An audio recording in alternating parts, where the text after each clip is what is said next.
Well, hello there. Very good morning. It is 7 a.m., October 8th, Wednesday, 2025. Welcome to ONNJ Mornings. I'm Ken Rosato. Phone lines are open 888-658-0234, 888-658-0234. We'll have some morning rain, then a mix of sun and clouds today. It'll be cooler with a light breeze, highs in the upper 60s. Meteorologist Mike Favetta knows it much better than me.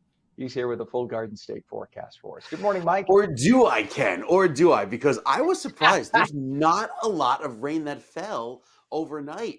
I was expecting to go out with the umbrella to walk the dog this morning. No, little smatterings, little spits and spurts of rain across New Jersey this morning. So a little surprised by the lack of substantial rainfall. We got a little sprinkle, on some wet car tops, maybe a few drops of rain out on the sidewalk. But overall, most of the state has a light, spotty shower early this morning. Might see some heavier bands come through for isolated areas, but not the big time rainfall amounts, at least we were predicting yesterday. And there's still time. I mean, there are some neighborhoods that are seeing some heavier downpours. Now, I mean, the proof is in the pudding. Look at the radar estimate rainfall totals, not even half an inch. Even these little dots of green you see up there toward northern Morris County or down toward Sussex, the southern end of Sussex County, that's up to a half inch of rain. Most of Monmouth and Ocean counties are pretty much dry, didn't get much of any rain at all. And then down toward Cape May, about a quarter of an inch there. So still pretty dry, even though there's a little bit more rain to come through the rest of the morning. It is very mild and very muggy. Temperatures right now at 72 degrees. That's warmer than our afternoon average daytime high for this time of year. That's still 11 degrees warmer than this time yesterday, 7 degrees warmer in Morristown as compared to 7 a.m. yesterday, 13 degrees warmer in Mount Holly, and the dew points are very humid. They're high, making it feel quite tropical almost. So here's the rain that came in last night, and notice how most of it skirted off to the north in the Hudson Valley, really not even getting to the northern part of New Jersey. And again, like I mentioned before, most of central New Jersey staying dry. So still have a little bit more time to see a little bit of rain, but again, not that much. Time is ticking as the front is moving out quickly, bringing with it drier breezes, a cooler feel for the next few days, and much less humidity with that nice dry feel come tomorrow morning. So through 8, 9 a.m., you see the last of the rain exit. We'll likely be done with the wet weather by 11, 12 noon today. And then the clearing takes over this afternoon with a little bit of sunshine right before the sun sets there between 4 and 5 p.m. And then the temperatures are in a free fall later on tonight into the upper 30s throughout the overnight, bringing back a nice chilly feel tomorrow, only upper 50s and maybe getting to 60 there in Toms River. Even cooler for Friday morning, yet again the 30s and 40s statewide with a few clouds returning for Friday. But overall, a very dry feel going into the upcoming weekend with Friday, Saturday, and Sunday all looking dry for now. I think Saturday might have some extra clouds move in, but beyond that, we should be okay. Maybe a little sprinkle there by Saturday evening, only for the extreme southern section of New Jersey as that system tries to work in up the coast. But again, is mostly deflected by the dry weather. We have clearing throughout the day tomorrow, as well as a cooler trend with 60 only as the high, 64 by Friday, and 67 on Saturday. That is an October feel that makes it feel like fall, Ken. Oh, fine, fine. Make it in my face now. Why don't you? I mean, you make it sound like it's not really July. See, in my mind, we never left mid-July, and I'm just going to go with that, Mike, and I'll feel a lot better. Of course, my therapist is also happy because the checks keep coming, but that's a whole other story for another show. All right, Mike, we'll check back with you, sir. Thank you. It is very humid still and 69 degrees right now in Trenton. It is 68 in northern New Jersey and 67 degrees in Cape May. In terms of traffic, we have a crash now on the Jersey Turnpike southbound entering at interchange 9, which is Route 18 in East Brunswick with a partial ramp blockage there. Crash also on I-80 eastbound east of exit 61, which is River Road and Elmwood Park. 2 right lanes of the 5 lanes are now closed. That's causing a mess on I-80.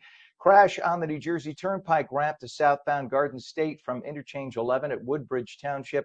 All lanes are open, vehicles on the right shoulder, but that's causing a lot of rubbernecking. Back to I-80 now, we have a crash eastbound, east of exit 4, which is Route 9446 in Knowlton Township. All lanes are now closed on I-80, again in Knowlton Township.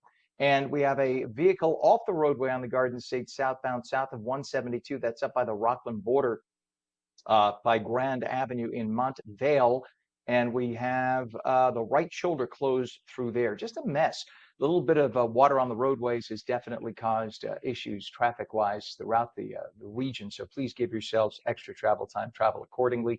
We take a look at the approaches to the Hudson River right now. We're told it's about 25 minutes at the Hudson.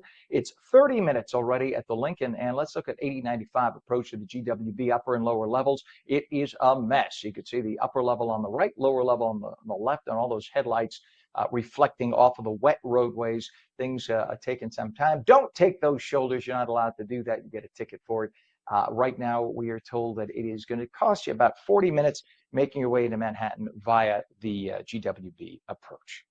It is 7:06, and the hotly contested New Jersey governor's race will take center stage once again tonight as Republican Jack Ciattarelli and Democrat Mikey Sherrill meet in their second and final debate. It will be held from 7 to 8 p.m. at the New Brunswick Performing Arts Center in New Brunswick if you want to watch it on TV. ABC 7 in New York and 6 ABC Philadelphia will be carrying it both on the air and on their respective websites. Now, some are suggesting this is going to be a much more fiery debate as we're now just weeks from Election Day, and early voting by mail is well underway. So people have already begun the vote. Plus, we should mention, of course, there was the controversy regarding Mikey Sherrill's time at the Naval Academy, and the release of her files there has unleashed a firestorm. Ciattarelli lost to Governor Murphy by just a few points in the last gubernatorial election, something that shocked many Democrats. Polls are currently all over the place, some with Ciattarelli ahead by a point or tied, one with Sherrill ahead by between 7 and 9 points. It all depends on which poll you look at. Voters seem most concerned about energy prices and taxes, and the candidate who can come up with the most convincing solutions may win the race. Again, the debate tonight starting at 7 p.m. It is 7:07. Gone are the days of illegals and dead people voting in the state of Wisconsin. Shouldn't that be the case everywhere? Well, the citizenship status of all Wisconsin voters must now be verified before the next statewide election in February, as per a Waukesha County judge. Think about that. The millions of residents of the entire state, every single person living in Wisconsin, whether you've been there since you are 0 and you are now 100, or you just moved there from another country, everyone must now prove they are citizens and can vote. This is something I said we needed to do when Trump was running.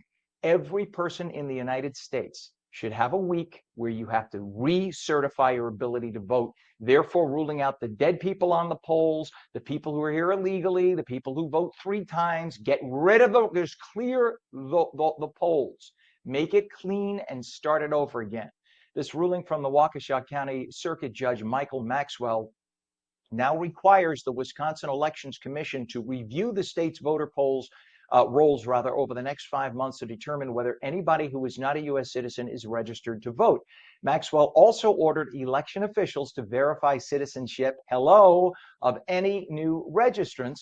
The ruling requires state election officials to verify citizenship by matching voter registration information to State Department of Transportation files or other state records, but did not outline how officials would verify citizenship for voters who do not have a driver's license. Once this precedent is upheld, though, it will be just a matter of time before similar rulings will be made throughout the nation. You know that attorneys general in state after state, especially red states, are going to force the same thing. Democrats in Wisconsin immediately asked the judge to put the order on hold. And the question is, why? Why? You're not depriving any specific group of the ability to vote. You're saying everybody on an equal footing must now prove that they are eligible. Whether you're a lily white conservative who's been living there 100 years or somebody of color who just got here, it makes no difference. If everyone will be required to prove their citizenship in order to vote, there is no discrimination against any one particular group. Therefore, fairness is guaranteed across the board. It is blatantly obvious the Democrats are the party of illegal aliens and voter fraud. They want to ensure that both continue to exist. 7:10 flight delays continued for a second day across the U.S. as staffing shortages hit air traffic control during the ongoing government shutdown. Airports in major cities like Boston, Houston, and Chicago saw increased slowdowns, with over 6,000 delays reported Monday alone. The FAA and union officials stress safety does remain the top priority, even as unpaid workers face mounting stress and uncertainty. The Department of Homeland Security yesterday announced the arrest of the criminal illegal alien and Latin Kings gang member who put a bounty on the commander of U.S. Border Patrol, Chief Greg Bovino. On Friday, sources said a hit had been placed on Chief Bovino by a member of the Latin Kings. ICE said the person who placed the hit was Juan Espinosa Martinez, and they arrested him Monday in Illinois. Martinez allegedly offered a $2,000 reward for anyone who could find Chief Bovino and $10,000 for anyone who, quote, took him down. The Justice Department plans on prosecuting Martinez for soliciting the murder of a senior law enforcement official. 7:11 now, and National Guard members from Texas arrived at an Army Reserve Center in Illinois, signaling the Trump administration's plan to send troops to Chicago despite local opposition and a lawsuit. Illinois Governor J.B. Pritzker, the fat tub of crap, criticized the move, calling it political, like he knew anything political before when he was dealing with the Biden administration. No, there was nothing political then, right, JB? Go have another cheeseburger or four. The troops' mission comes amid an aggressive immigration enforcement operation and protests in the area. The deployment is part of a broader strategy where Trump has sought to send military forces to a number of cities, sparking legal battles and resistance from Democratic leaders and some governors, though the president does have the constitutional right and obligation to protect federal property in those cities, and if necessary, to send in troops when local officials cannot or do not enforce the law. You could say he's anti-constitutional all you want, but he's not. It is in the Constitution. That is the purview of the president, and it is not up to a district judge or a local governor or a mayor to say everything's just fine here. It's up to the president to make that call, period. Otherwise, we would have 500 presidents elected. Okay, there is but one president. President Obama said that 100,000 times, and the Democrats never had a problem with it then. Wake up. 7:12, a judge blocked the Trump administration, here we go, from enforcing new rules on federal teen pregnancy prevention grants. The rules targeted radical indoctrination and gender ideology, which Planned Parenthood affiliates argued conflicted with congressional grant requirements. U.S. District Judge Beryl Howell, a lefty, criticized the policy as politically motivated. Of course she would.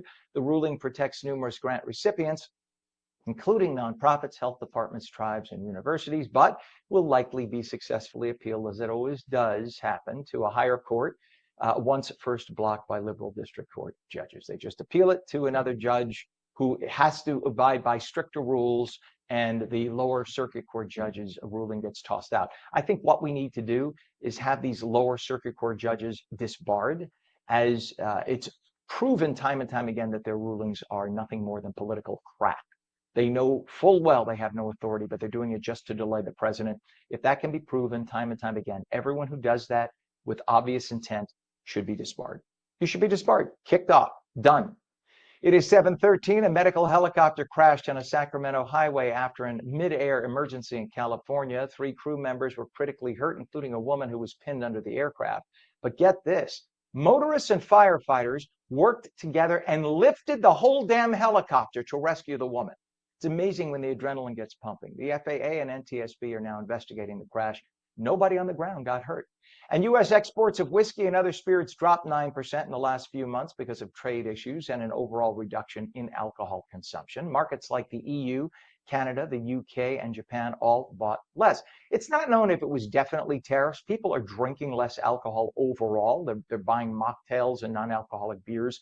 So they may have just used the tariff expense as an excuse and said, you know what, I'm not going to buy alcohol at all. It's not that they're buying other alcohols, because we don't have any evidence they're buying it from other countries. They're just not buying it from us right now. Canada's imports of American alcohol fell 85% because the Canadians are a little sore, tough. You wouldn't exist if not for the U.S., so shut up. Even though they did lift the tariffs there, people worry that customers are specifically avoiding American spirits because they haven't yet gotten the word that the tariffs were lifted, eh? Oh, by the way, what are you doing this Sunday, October 12th? Check your calendar, I'll wait. Okay, well, why don't you come out and join On New Jersey as we broadcast live from the 19th annual Morris County Columbus Day Parade. It starts at 2 p.m. on Ridgedale Avenue in East Hanover. If you can't make it in person, you can watch it live starting at 2 p.m. right here on New Jersey. I'll be your anchor. I'm not sure who's going to be with me this year. It might be Lisa. I think it might be Lisa. I'm not sure. Lisa Marie Falvo. The 19th annual Morris County Columbus Day Parade, again, this Sunday starting at 2. It's streaming live on New Jersey. And we hope you join us either in person. Come up and say hi if you do. Give us a hug and take a selfie. Otherwise, you could watch it right there on New Jersey. 7:15 when we come back, some morning rain, then a mix of sun and clouds. It'll be cooler with a light breeze today, highs upper 60s, the full Garden State forecast when we return. You're watching ONNJ Mornings, stream daily on Roku, Fire TV, News on Samsung TV Plus, Apple TV, Facebook, and X, and now stream live on Substack, Rumble, and Twitch. Just go to twitch.tv/ONNJ. We'll be right back.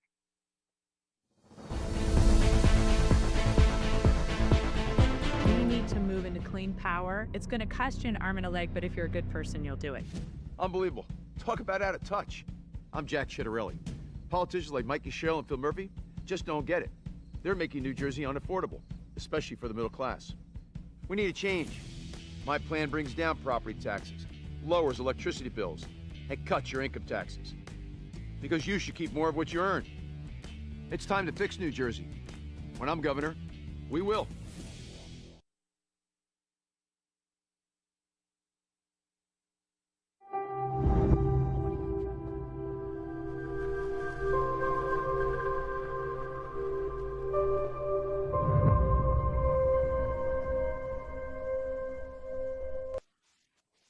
Welcome back to ONNJ Mornings for your Wednesday, 7:16. Some morning rain becoming partly cloudy and cooler with a light breeze today. Summer breeze makes me feel fine. Okay, fall breeze, same difference.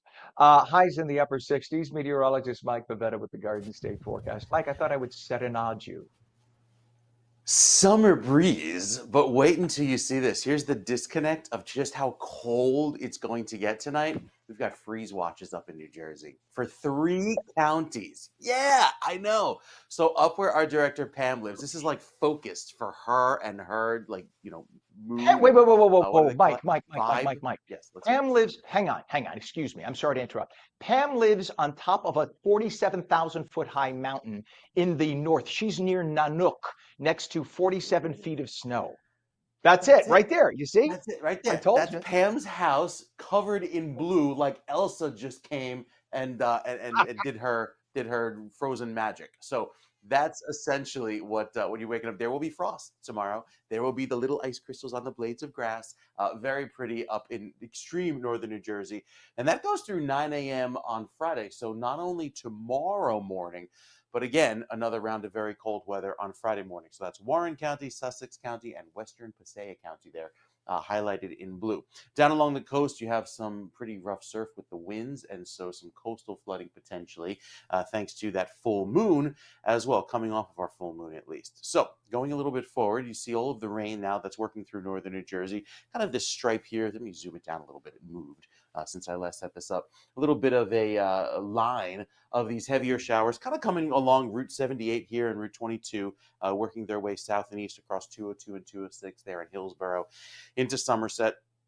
And as those work eastward, giving us a little quick bout of rain, and then it kind of ends by 8 or 9 a.m. So it's a fast-moving system. Even did a little further down the turnpike toward Mount Laurel and Marlton. You see some of these showers developing here just in time for the morning commute down the White Horse Pike and Black Horse Pike, and even zooming in toward 295 right there in the Philly suburbs, over down toward the tail end of the turnpike, going across the Delaware River.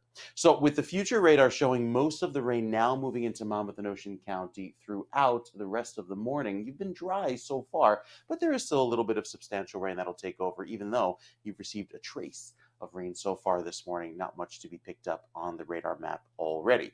As far as this afternoon, we'll see a clearing. So yes, the rainy icons are here. Temperatures show they're in the 70s, but that's really this morning's forecast. We turn clear before the day is over, with the clouds clearing out and the sunshine returning briefly, maybe for like an hour before the sun sets, as all of this rain pushes through. And again, a lot of it pivoting off to the north over New England, not really tapping into that moisture here in New Jersey. What we do get is some more dry weather that rushes in later on this evening, and that's why the dew points plummet down into the 20s and 30s overnight. So very chilly weather, allowing for that frost and freeze to develop there across the northern part of the state, and really dry by tomorrow night. You can see with dew points in the 20s, yeah, that's like wintertime humidity. So very dry air on the way. That's short-lived, because by Sunday we get this surge of subtropical moisture. You can see it here, and it's this band of rain that comes in associated with what will probably be a nor'easter type system. I don't think it'll have tropical characteristics because it develops a little too far north in the Atlantic. So throughout the day on Sunday into Sunday afternoon, we see more rain, more wind, and you see the swirl here lasting through Monday. I know, not great weather for a parade. If you're heading out to East Hanover on Sunday for the Columbus Day Parade, I think it's going to be a little wet and breezy. Nevertheless, I've been to the parade in the rain. It's still a lot of fun. And going into the next few days after that, feeling cool and cloudy. So the weekend, a little wet, especially on the second half, with the rainy Sunday forecast moving in by the afternoon. Temperatures turn cooler with those wet breezes, Ken. Mike, listen, as for the parade is an excuse for everybody to get together and have a glass of grappa before they get to the parties afterward. That's all. It's like, this is the gathering point. We call it a parade. Everybody coming from out of town says, all right, that's it. Oh, look at the parade. Oh, and they go. They think Right. that's it. That is literally the cocktail party before the actual events. I have never seen a town in East Hanover. I have never seen a town that took Columbus Day as seriously. And I mean this in the nicest way. They have family, front lawns. Everybody who has a house along Ridge, is it Ridgefield? I was Ridgedale. Ridgedale. Thank you, Mike. Yep. Forgive me, because I'm relatively new to that area. And it's just up and down Ridgedale. There's just packed. Everybody goes out on the lawn. People have big pots of sauce, and it's or gravy. Excuse me. I don't want to offend anybody. And it's just one giant celebration. And by the way, you could be a total stranger from anywhere. You just come right on in and join the party. They will sit you down and feed you. It's a great day. So rain, schmain, who cares? I don't know if the Polizia di Stato are making their trip this year. I know it's like every other year they try and come. They were here last year, I think. I saw them at the reception because they literally come by the busload, off the plane from Newark. But it's always fun to see them. Off the plane from Newark. I love it. To Morristown Airport, which is like 3 minutes in the air. All right, Mike, this is great. Either way, we're going to be broadcasting live, so you get to see us in the rain, having a good time, eating a pot of sauce, a pot of gravy. That's going to be the deal. All right, bud, we'll check back with you in a little bit. Right now, 69 degrees in Trenton. It's 68 degrees in northern New Jersey, and it's 68 now down the shore in Cape May. In terms of traffic, we have a crash reported on the Garden State Parkway southbound north of exit 138, which is Kenilworth, Route 509, with the right lane blocked there. We also have a disabled vehicle on the Turnpike ramp to southbound Garden State Parkway from interchange 11 in Woodbridge Township. All lanes are open and the vehicle is on the shoulder. And you can see it's not causing massive problems there right now, but you can just see the condition of the roadways. It's wet, as Mike was saying a little earlier.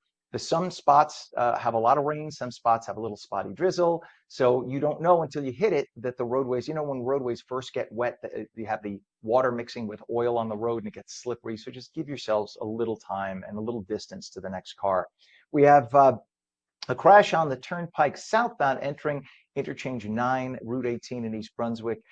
Vehicles on the right shoulder just causing some rubbernecking. And over on I-80, there's a crash eastbound east of exit 61 by River Road in Elmwood Park. 2 right lanes of the 5 lanes are closed, and a vehicle off the roadway on the Garden State southbound south of 172 by the Rockland County, New York border, Grand Avenue in Montvale. The right shoulder is blocked, again causing some rubbernecking. The Hudson River crossings, Lincoln and Holland, are both reporting 30 minutes. GWB upper and lower levels about 40 minutes. If you take a look, you can see things nice and slow going into the GWB. There it is. You can see the headlights reflecting on the wet roadways. Upper level on the right, lower on the left. Pack your patience. It's one of those days. 7:24 right now, and authorities are investigating after a woman's body was found Tuesday morning near Cedar Hill Golf Course in Livingston. A worker made the discovery along the side of the road, according to the Essex County Prosecutor's Office. The woman has not yet been identified. The cause of death still under investigation. Anyone with information is asked to call the prosecutor's office tip line. The number is on your screen, 877-847-7432. In Hamilton Township, a 30-ton crane truck collapsed onto a home Tuesday while workers were trying to lower a hot tub into the backyard. The truck's cab was left dangling midair, creating a dramatic scene. This happened on Lee Drive. Thankfully, nobody got hurt. Emergency crews brought in 2 additional cranes to help stabilize and remove the equipment. The cause of the collapse still under investigation, but quick thinking by that crane operator likely prevented a much more serious situation. 7:25, there's a big change coming to Newark Liberty International Airport. Officials broke ground yesterday on a brand new air train system to replace the aging one that's been in use since 1996, before our director Pam was born. The current air train will keep running until the new one is ready in 2030. I know Pam is giggling at that one. The $3.5 billion project will bring bigger, more spacious trains, better connections to the terminals, and is designed to handle the airport's growing number of travelers, expected to reach over 70 million by the year 2040. A powerful push is underway in New Jersey to hold big tech companies accountable for the mental health crisis affecting kids and teens. At King University, advocates and grieving parents gathered to support the Kids Online Safety Act, a bill aimed at protecting children from harmful online content. The event highlighted personal stories of loss, the dangers of unchecked algorithms, and a statewide effort to create a first-of-its-kind social media addiction observatory. New Jersey's Sean Thrunk has that story. On the 6th floor of Hines Hall at Kane University in Union, Mikey Sherrill held a press conference. The main topic? The Kids Online Safety Act, a bipartisan bill that passed in the Senate but was then killed in the House. Aaron Popolo's 17-year-old daughter, Emily Murillo, was the target of cyberbullying and took her own life in 2021. Our children are dying. Big tech has a responsibility to protect our children on their platforms to keep them safe. Felicia Horn is a licensed clinical social worker. She says there is no question that we are in a mental health crisis. Digital environments, while not the sole cause, are powerful amplifiers of stress, comparison, and disconnection. The final two speakers were mother and son, Robin and Adam. Creating a safer online environment and holding big online platforms accountable will help prevent so many young kids from having to deal with online harassment and bullying. The market for safety devices for babies is huge. Unfortunately for us as parents, we can't buy a gadget in the store to protect our kids at this stage. Much of it is, however, within the control of big tech companies. This means ensuring that algorithms aren't directing kids to content that promotes self-harm or eating disorders, and it means banning the use of practices that trick our kids into seeing harmful content or sharing their personal data. I'll make sure that I'll start a first-of-its-kind social media addiction observatory here in New Jersey in partnership with our colleges and university, because right now the people with the most information are the very people that are causing the most harm. So here in New Jersey, we're going to have the tools to fight back. For On New Jersey, I'm Sean Thrunk. And because we didn't give Sean enough work, we have more for him. 7:28 in Nutley, gubernatorial candidate Jack Ciattarelli rallied supporters during a town hall focused on voters. Ciattarelli fielded questions directly from the audience. With the polls tightening, he reminded voters of how close the last election really was and why 2025 could be different. Again, on New Jersey's Sean Thrunk was there as well. At the Mama Vittoria Catering and Banquet Hall in Nutley, Jack Ciattarelli held a lively town hall. Hello, Nutley. Hello, this is County. And after giving his usual speech, she's going to tell you she knows how to run a helicopter.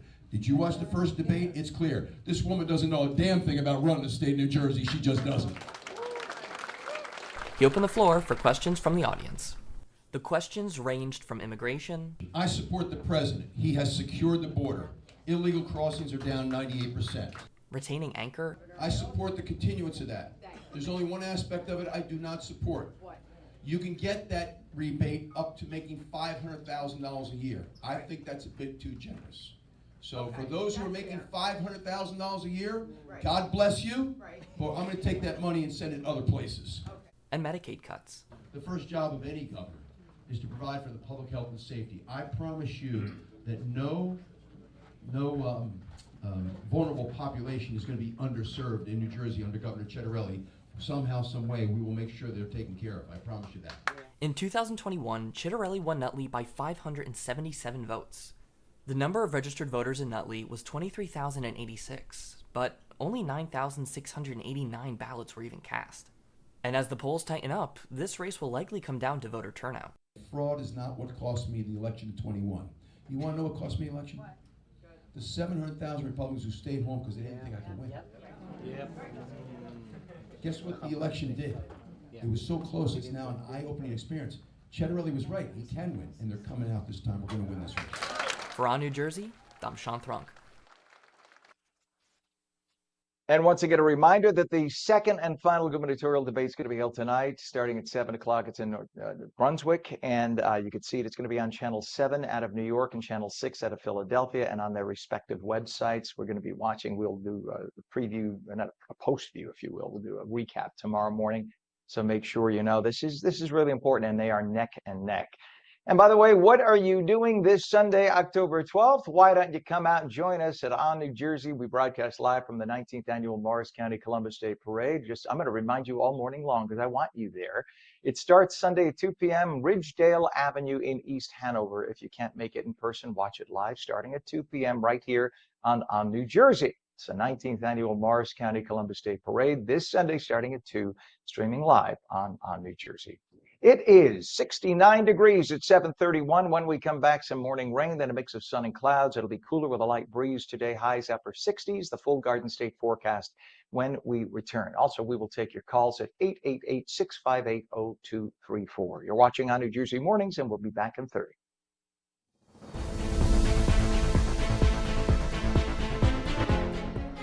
We vote to protect the Social Security we worked hard for. We vote because family caregivers deserve support. We vote to have a say in our future. For all the reasons why, AARP has information about when, where, and how to vote. Find the information you need to make your voice heard.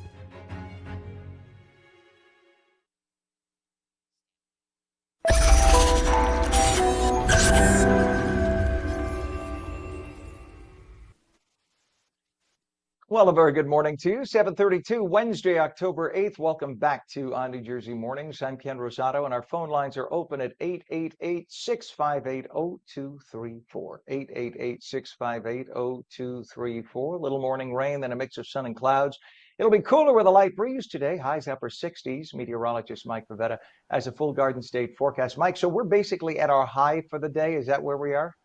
We are at our high for the day. The low 70s is pretty good considering it's rainy throughout the morning. And then throughout the afternoon, Ken, the temperature starts to drop quickly all the way down to near freezing by this time tomorrow morning up in northern New Jersey. You'll still tap into that wet weather throughout the late morning. I think a lot of the clouds begin to clear out later on today, and that's where we'll see those temperatures fall through the 60s once we get into the evening hours. But right now, the low and mid 70s there in southern New Jersey, that warm wind taking over with a little bit of light rain this morning. So as far as today's high, yes, it'll feel warm. Sunrise happened very late this morning, now after 7 a.m. And with the last of the rain exiting, you can already see the drier weather here working through the middle of Pennsylvania. That'll eventually take over and move eastward over the next several hours.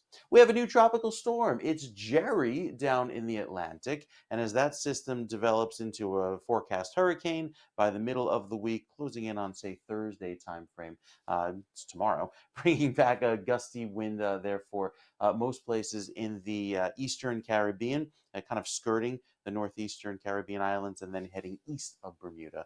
So not expected to make landfall, but coming pretty close to some islands in the Caribbean. Our forecast throughout the rest of the day features a clearing by this evening that will dry us out, and then temperatures are in a free fall tonight, down into the 30s by tomorrow morning. Those dry winds last all day tomorrow, making for a lovely, crisp and cool feel for Friday. You'll probably have the heat turned on across many locations in New Jersey with 40s and 50s on the way for Friday afternoon.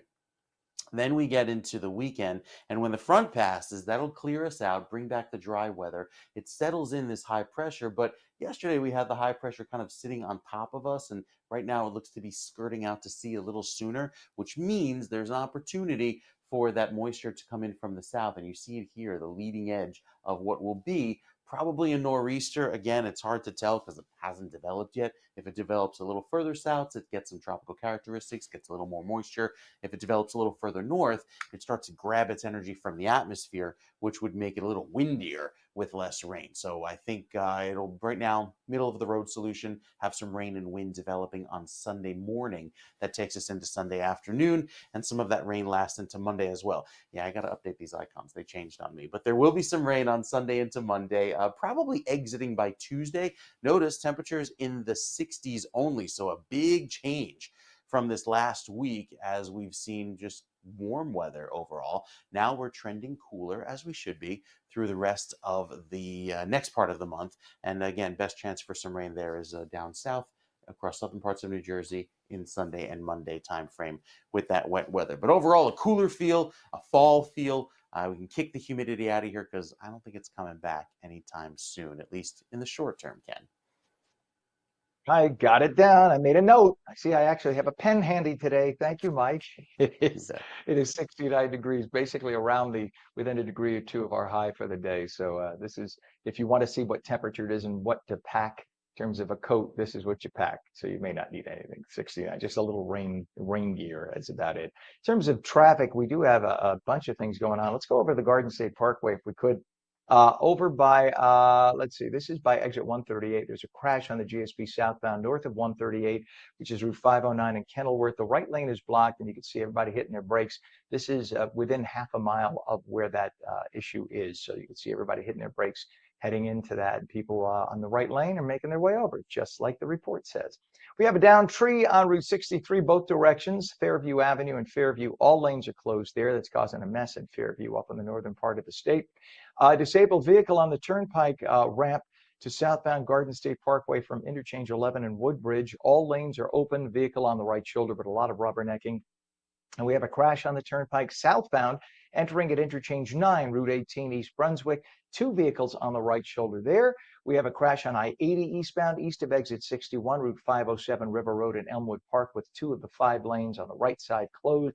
And a vehicle off the roadway, the GSP southbound, south of exit 172, which is Grand Avenue up in the northern part of the state in Montvale, right near the Rockland County, New York border. And they have the right shoulder blocked there. Delays now in the Garden State southbound from north of exit 142, I-78 Irvington, to exit 140, which is Route 22 in Union. All lanes open, but that's about a 2.5-mile delay through there. The approaches to the Hudson River right now, the Lincoln and Holland both reporting 25 to 30 minutes into Manhattan. Take a look at the GWB upper and lower levels right now. We're looking at some massive traffic at this hour, and a lot of that is due to the wet roadways. You can see the lower level is on the left. It looks a little slower now than the upper on the right. Either way, you're talking about 40 minutes into Manhattan. It is 7:37. The hotly contested New Jersey governor's race will take center stage tonight as Republican Jack Ciattarelli and Democrat Mikey Sherrill meet in their second and final debate. It'll be held from 7 to 8 p.m. at the New Brunswick Performing Arts Center in New Brunswick. Some are suggesting it'll be a more fiery debate as we're now just weeks from Election Day and early voting by mail is well underway. Plus, the controversy regarding Mikey Sherrill's time at the Naval Academy and the release of her files there has unleashed a firestorm, of course. Ciattarelli lost to Governor Murphy by just a few points in the last gubernatorial election, something that shocked most Democrats. Polls are currently all over the place, some with Ciattarelli ahead by a point or tied, and one with Sherrill ahead. Voters seem most concerned about energy prices and taxes, and the candidate who can come up with the most convincing solutions may very well walk away with it. 7:38, flight delays continued for a second day across the U.S. as staffing shortages hit air traffic control during the ongoing government shutdown. Airports in major cities like Boston, Houston, and Chicago saw increased slowdowns with over 6,000 delays reported Monday alone. The FAA and union officials stress safety remains the top priority, even as unpaid workers face mounting stress and uncertainty. Again, this is a shutdown caused by just a small handful of Democrats in the U.S. Senate who would not vote along with the spending bill that was brought up. It was just a continuation of what was already in existence. This wasn't a new bill. So they could still spend weeks hammering out the details, but the Democrats wouldn't do it. So to call this a Republican shutdown is just not fair and disingenuous. This is a Democrat shutdown because this would have bought both parties time to sit down with the existing spending plan. It wouldn't have changed that at all for the next 3 weeks, 4 weeks until they could hammer out the details of a new spending plan. 7:39, it was a night of pride and celebration at Kean University, where the 24th Athletics Hall of Fame induction honored outstanding former athletes, coaches, and contributors.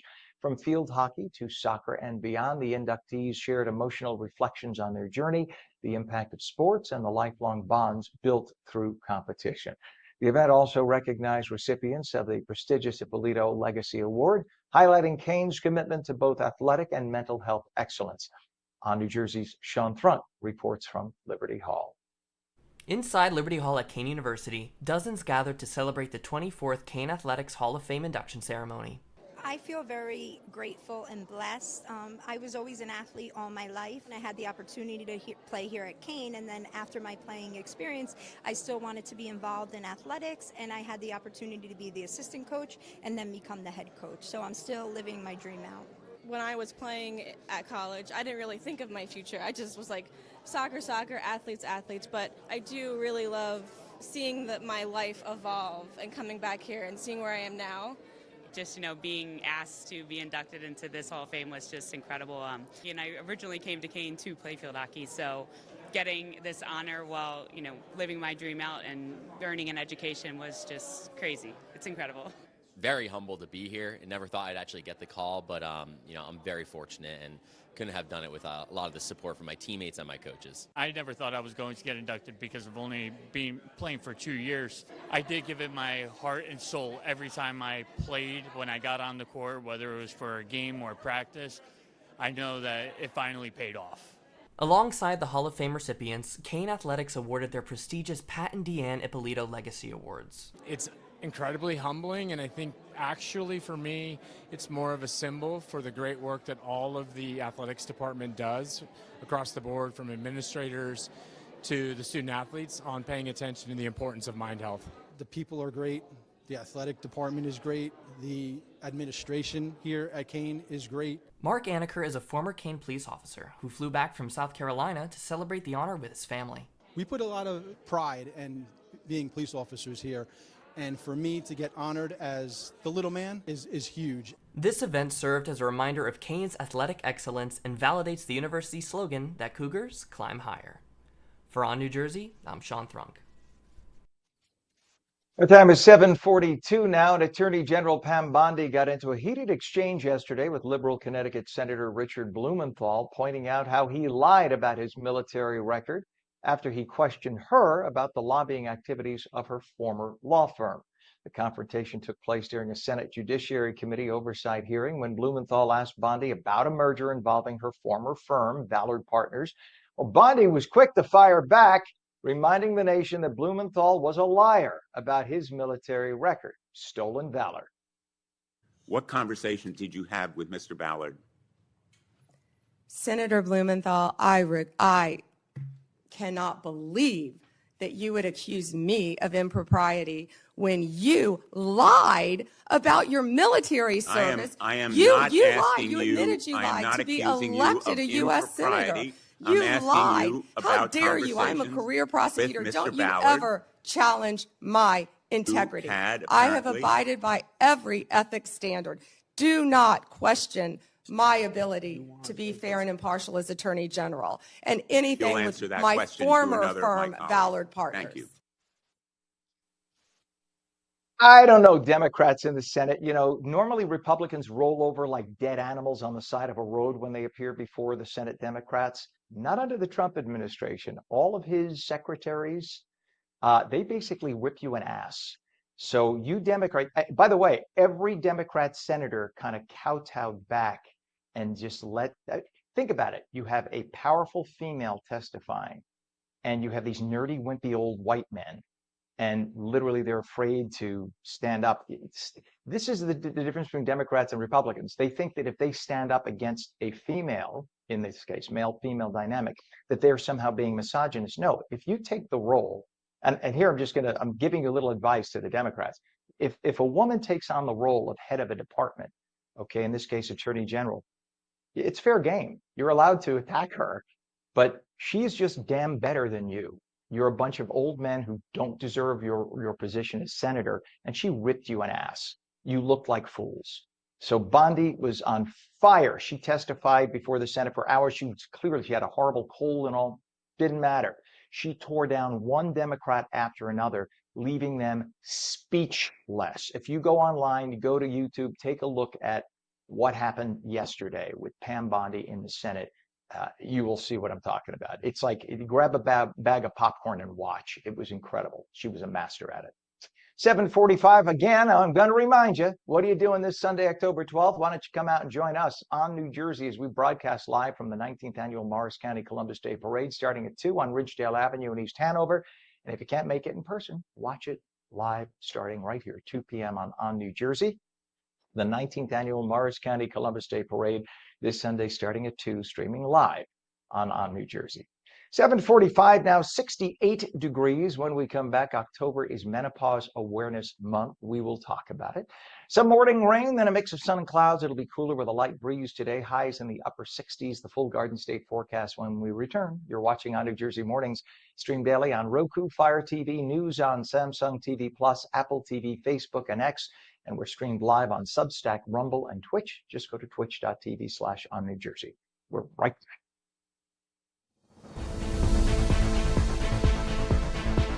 Bergen Equestrian in Leonia is the top destination for horse riding, lessons, and exceptional horse boarding facilities on over 23 acres in Overpeck Park. Bergen Equestrian has programs for people of all ages and skill sets, indoor and outdoor riding areas, and a riding lounge. Riders can compete in horse shows and special events. Bergen Equestrian offers horse boarding and rentals, seasonal kids camps, and more. Consider Bergen Equestrian for unforgettable memories with kids' birthday parties, private events, weddings, and school trips. Visit bergenequestrian.com.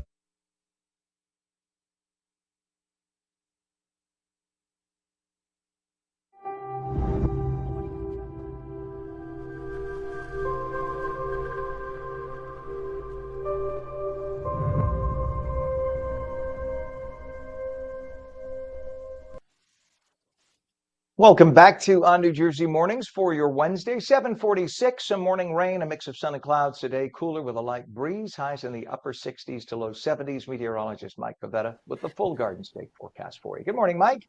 Excited about the cool, crisp, dry weather, right? It's going to be lovely. By the time you arrive back in New Jersey, Ken, it's going to feel chilly. It's going to feel like fall. It's going to be wonderful. I can't wait for that. But yes, for those of us who are trying to hang on to the summer, you got one more day of it this morning because it's muggy. It's very humid outside and it feels quite warm, especially with the highs in the low 70s right now, staying in the low 70s until we get to this afternoon and that westerly breeze takes over with a northerly wind component, dropping our temperatures down into the 30s. We're approaching 70 today up in Sussex, West Milford, and Newton. By tomorrow morning at this time, you will have freeze advisories. Big change there. So with the rain that falls this morning, we had a little bit of an improvement, about a ½ inch in spots to the drought, but that drought's still going strong. Wow, 15% of average over the last 30 days. It is dry and dusty across most of northern New Jersey with that rainfall. Deficit anywhere from 2 to 4 inches. Even though we had our drought back in the beginning of the summer and then it improved throughout June and July, it's back to the level just about where it was back in the springtime with that very dry weather that remains. So there's Tropical Storm Jerry, which formed as it forecast with that red polygon flashing by, showing that it was forecast to form. But we're watching what will happen later on this weekend as we may have some tropical activity just offshore, give us a little bit of rain and wind by Sunday. Have more information on that coming up. A lot of dry weather out in the west, and all of that should move eastward into the end of the month. And then I think a little bit of a higher chance of rainfall going forward, especially along the coast by the middle of the month with some more of that wet weather. So the 7-day forecast has cooler, drier air rushing in after the rain finishes by noon today. We'll get a peak of sunshine just before the sun sets this evening, and then all clear throughout tomorrow and Friday. Saturday, still dry and sunny, but Sunday could have some clouds and showers developing in the morning with an easterly breeze and some of that wet weather lasts into Monday, with Tuesday staying cool as well. The shore points have dry weather through the end of this week as well, but a better chance of seeing those clouds and showers by Sunday into Monday with that wet weather stretching into early next week as the system kind of falls apart as it lingers upon us. So it's all about these big weather patterns and the circulations, Ken, that are driving this weekend's rain. And I think when that storm arrives by Sunday into Monday, it just kind of gets stuck and sits and spins and gives us clouds and showers each and every day beyond that. So forecast is looking a little bit wet into next week, but again, it's rain we really, really need. So we'll take every drop of it. I'm with you. I just hope it starts once people already start having maybe their second or third glass of grappa after taking car service to the parade on Ridgedale in East Hanover. Let's hope. We'll keep our fingers crossed. All right, Mike, thank you very much. And by the way, I'm going to launch the big debate on Sunday, and I hope you tune in at 2 p.m. Sauce, gravy, discuss. Oh, That's it. Then I'm going to just watch the meatballs fly. I think that's going to be interesting to see. We are asking people, do not bring brajol because it's too big. Brajols could hurt you. yeah, You could get right. Just stick with the mini cannoli. They don't hurt as much. The mini cannoli. Mini cannolis, meatballs, but no brajol. That's it. All right. Thank you very much, Mike. We'll check back with you, sir. It is 68 degrees now, northern New Jersey. It's 67 in Vineland, 67 down in Cape May. And in terms of traffic, take a look at the Garden State Parkway. We got a mess because of the rain. We have a crash on the Garden State northbound, north of Barnegat, Tolls and Ocean Township. All lanes open, but just heavy. Crash also on the GSP southbound north of exit 138, Route 509 Kenilworth, with all lanes open, again, very slow. And a vehicle off the roadway on the GSP southbound, south of exit 172 Grand Avenue in Montvale with the right shoulder block. We have a down tree on Route 63, both directions in Fairview. That's on Fairview Avenue. All lanes are now closed in Fairview. That's right in the middle of town, so beware of that.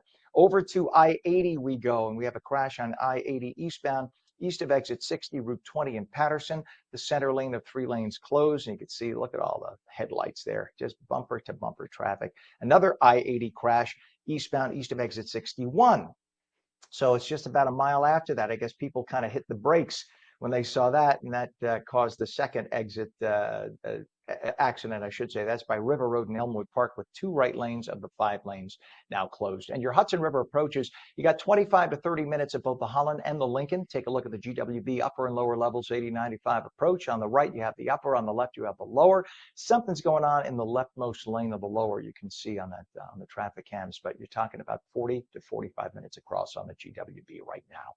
It is 7:52, and October is Menopause Awareness Month. And while millions of women go through perimenopause and menopause each year, many still feel confused, overlooked, or unsupported in the healthcare system. Nearly 3.3 million women in the U.S. experience major hormonal changes annually and then don't seek or get the care that they need. Well, someone who can help is Dr. Erin Duralde, who's the medical director of women's health at One Medical. Good morning to you, doctor. It's good to have you on today. Good morning, Ken. Well, every time we have this topic, I do not understand why this is the case when women are the majority of the citizens of this country. And every single woman, if she lives to get to middle age, will go through menopause. Why is there still an issue about this society not caring enough for women and teaching about menopause? That's a great question. And I think we're stuck in many myths that are still held. And so, even though, like you said, 50% of the population goes through this life experience, there's so little information available to help women. We want to change that. One of the biggest myths is that hot flashes are one of the only symptoms you can experience. They're classic, they're common, but there's so much else women can experience. And the other big myth that I think really gets in the way is that the idea that you just have to live through this, that there's nothing we can do. We have a lot of different treatment approaches with hormones and non-hormonal medications, lifestyle modifications. There's so much that we can do. So let's talk now about perimenopause. This is a term that I'm 58, when I was growing up, we never heard of the term perimenopause. I know it existed, but we didn't talk about it. So what is the difference between perimenopause and menopause? It's a great question. So menopause happens on average at the age of 51 in the US. It's when a person has had no menstrual period for 12 months. Perimenopause is the entire transitional period leading up to that. And we think it lasts 4 to 10 years. So it can be a pretty long transition for some people. Wow, that is incredible. By the way, a little aside, I always say that if women were more dominant 150 years ago in society, it would have been called womenopause, not menopause. That's just a dumb guy thing on my part. I just wanted to point that out. I know I had to do. That's my dad joke for the day. No, but it is a serious thing. And look, my friend Tamsin Fadal is very big. We used to work together in television. She's an awesome woman, and she was shocked some years ago about how little data is out there for women, and she literally left television to go out and be an evangelist about menopause for women. So when should women start thinking about perimenopause? Should this be something that mothers and daughters talk about from when the daughters are very young? I think the more we can talk about it, the better. And the earlier, the better, too. This is a natural stage and change in life that 50% of people go through. But to be really specific, when's the best time to really, really start thinking about it? For a lot of people will be in the late 30s to early 40s when they might start to notice something changing. We know perimenopause symptoms are most common in the 40s on average, but there really is such a range in when people are going to go into menopause and therefore when that preceding time will be. And why is menopause care so often missing in primary care? I think it dates back to a really important study that came out in the early 2000s that showed us that there was a very small increase in the risk of breast cancer with certain types of hormone therapy. The magnitude of that risk, though, is so small, and it ended up being blown out of proportion. And meanwhile, all the benefits of hormonal treatments and other non-hormonal treatments were kind of lost. So we had almost 20 years of dark ages where we didn't think there's anything we could do. Meanwhile, newer research has taught us, wow, some of these risks are a lot lower, but it really all comes down to a personalized assessment where a provider can walk through the options with the patient they're working with. And so I think we're now in a much better time where women can really be heartened that there's a lot we can do. So, doctor, just to help me, because obviously I'll never know what we're talking about from an actual experience point of view. When we're talking about the hormonal replacement, so this is something to kind of be a bridge. So as your body is losing its natural female hormones, it's not as drastic a change. It kind of softens the blow, if you will. Is that what happens? Yeah, I think that's a great way to conceptualize it. And for some people, these treatments are more useful during that transitional time. For a lot of other folks, they'll continue to use them for a period of time. And it's always an assessment, though, of how is this benefiting you versus, is it causing any side effects or harm? And how can we tinker with that? It's always going to be a reassessment to make sure that this is something that's helping. And now One Medical is addressing menopause differently. Talk about how One Medical is doing that. Sure. So the really important thing we're doing is we're trying to catch this early in primary care. That's where people have a relationship with their provider over time. We can catch some of these earlier signs. We can do anticipatory guidance. And so having this integrated within primary care allows us to see perimenopause and menopause as part of someone's overall health picture. That means we can take into account any conditions they may have or special considerations, and then help them pick a treatment plan that works for them. The other thing that we're doing is we have trained experts who understand the Menopause Society's best practices for menopause care. We can use that to offer evidence-based personalized treatment plans. And we're also able to accept most major insurances, get people in same week often to start this care. And then for those who add a membership, we have 24/7 on-demand care available by video visit as well for $9 a month or $99 a year for Prime members. So we have pretty good access, and that's something we're really, really proud of. And we're having the conversation. It's just so silly that in society, something that is so common is hushed about, like it's a bad thing that women do. This is part of nature. Why this ever became, I mean, it's like, we've talked on this show also, and this is not to make an analogy between mental health and menopause, but I'm saying mental health is one of those things society is like, he has it. No, it's normal. It's natural. This is part of treatment. Menopause, every woman will go through menopause in their 40s, 50s. Why does society get so silly about it and whisper and make it sound like it's something we can't talk out loud about? This is normal and natural. And thank God for a good doctor like you and Medical One to talk about this, because it's just One Medical, excuse me, because it's just silly that we ever thought otherwise. What's a website for One Medical for people to get more information, doctor? Yeah, I'm with you, Ken. So you can check us out at health.amazon.com/menopause to see if we have a clinic near you. And I know we do in New Jersey. So check that out and hope that we can see you and work with you soon.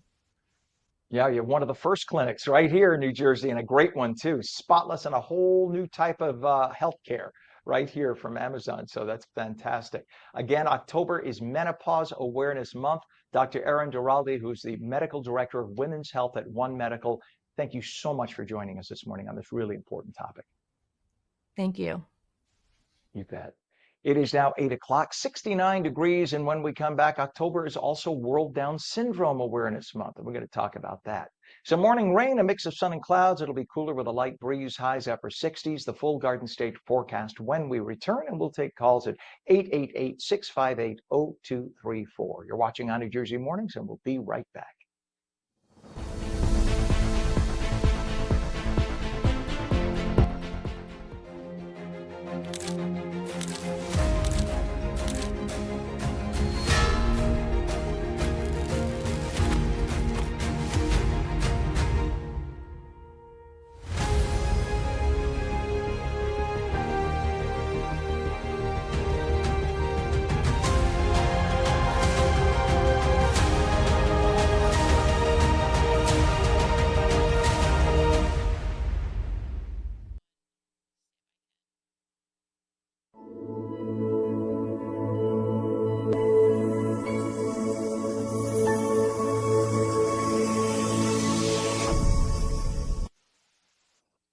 A very good morning, 8:01, Wednesday, October 8th, 2025. Welcome back to On New Jersey Mornings. I'm Ken Rosato with wide open phone lines at 888-658-0234. Something you'd like to talk about, something that we haven't talked about. Give us a call and you can open the conversation. A little morning rain, then a mix of sun and clouds today. It'll be cooler with a light breeze, highs upper 60s to low 70s. And meteorologist Mike Favetta has the full Garden State forecast. Good morning, Mike. Good morning, Ken. Yes, we found the rain on the radar. Now it's moving through New Jersey. A little later, I think most of earlier this morning had just a lot of dry air that was hovering over the state. But that radar is filling in with the showers, and you can see it here rolling right through central New Jersey with those embedded shades of orange and red. So some good downpours right now coming through down the turnpike, even down through Toms River, all the way to Cape May, with most of the wet weather taking over in the northern part of the state, up to 1/2 inch. Would like a little bit more, but this is all we can squeeze out for this morning.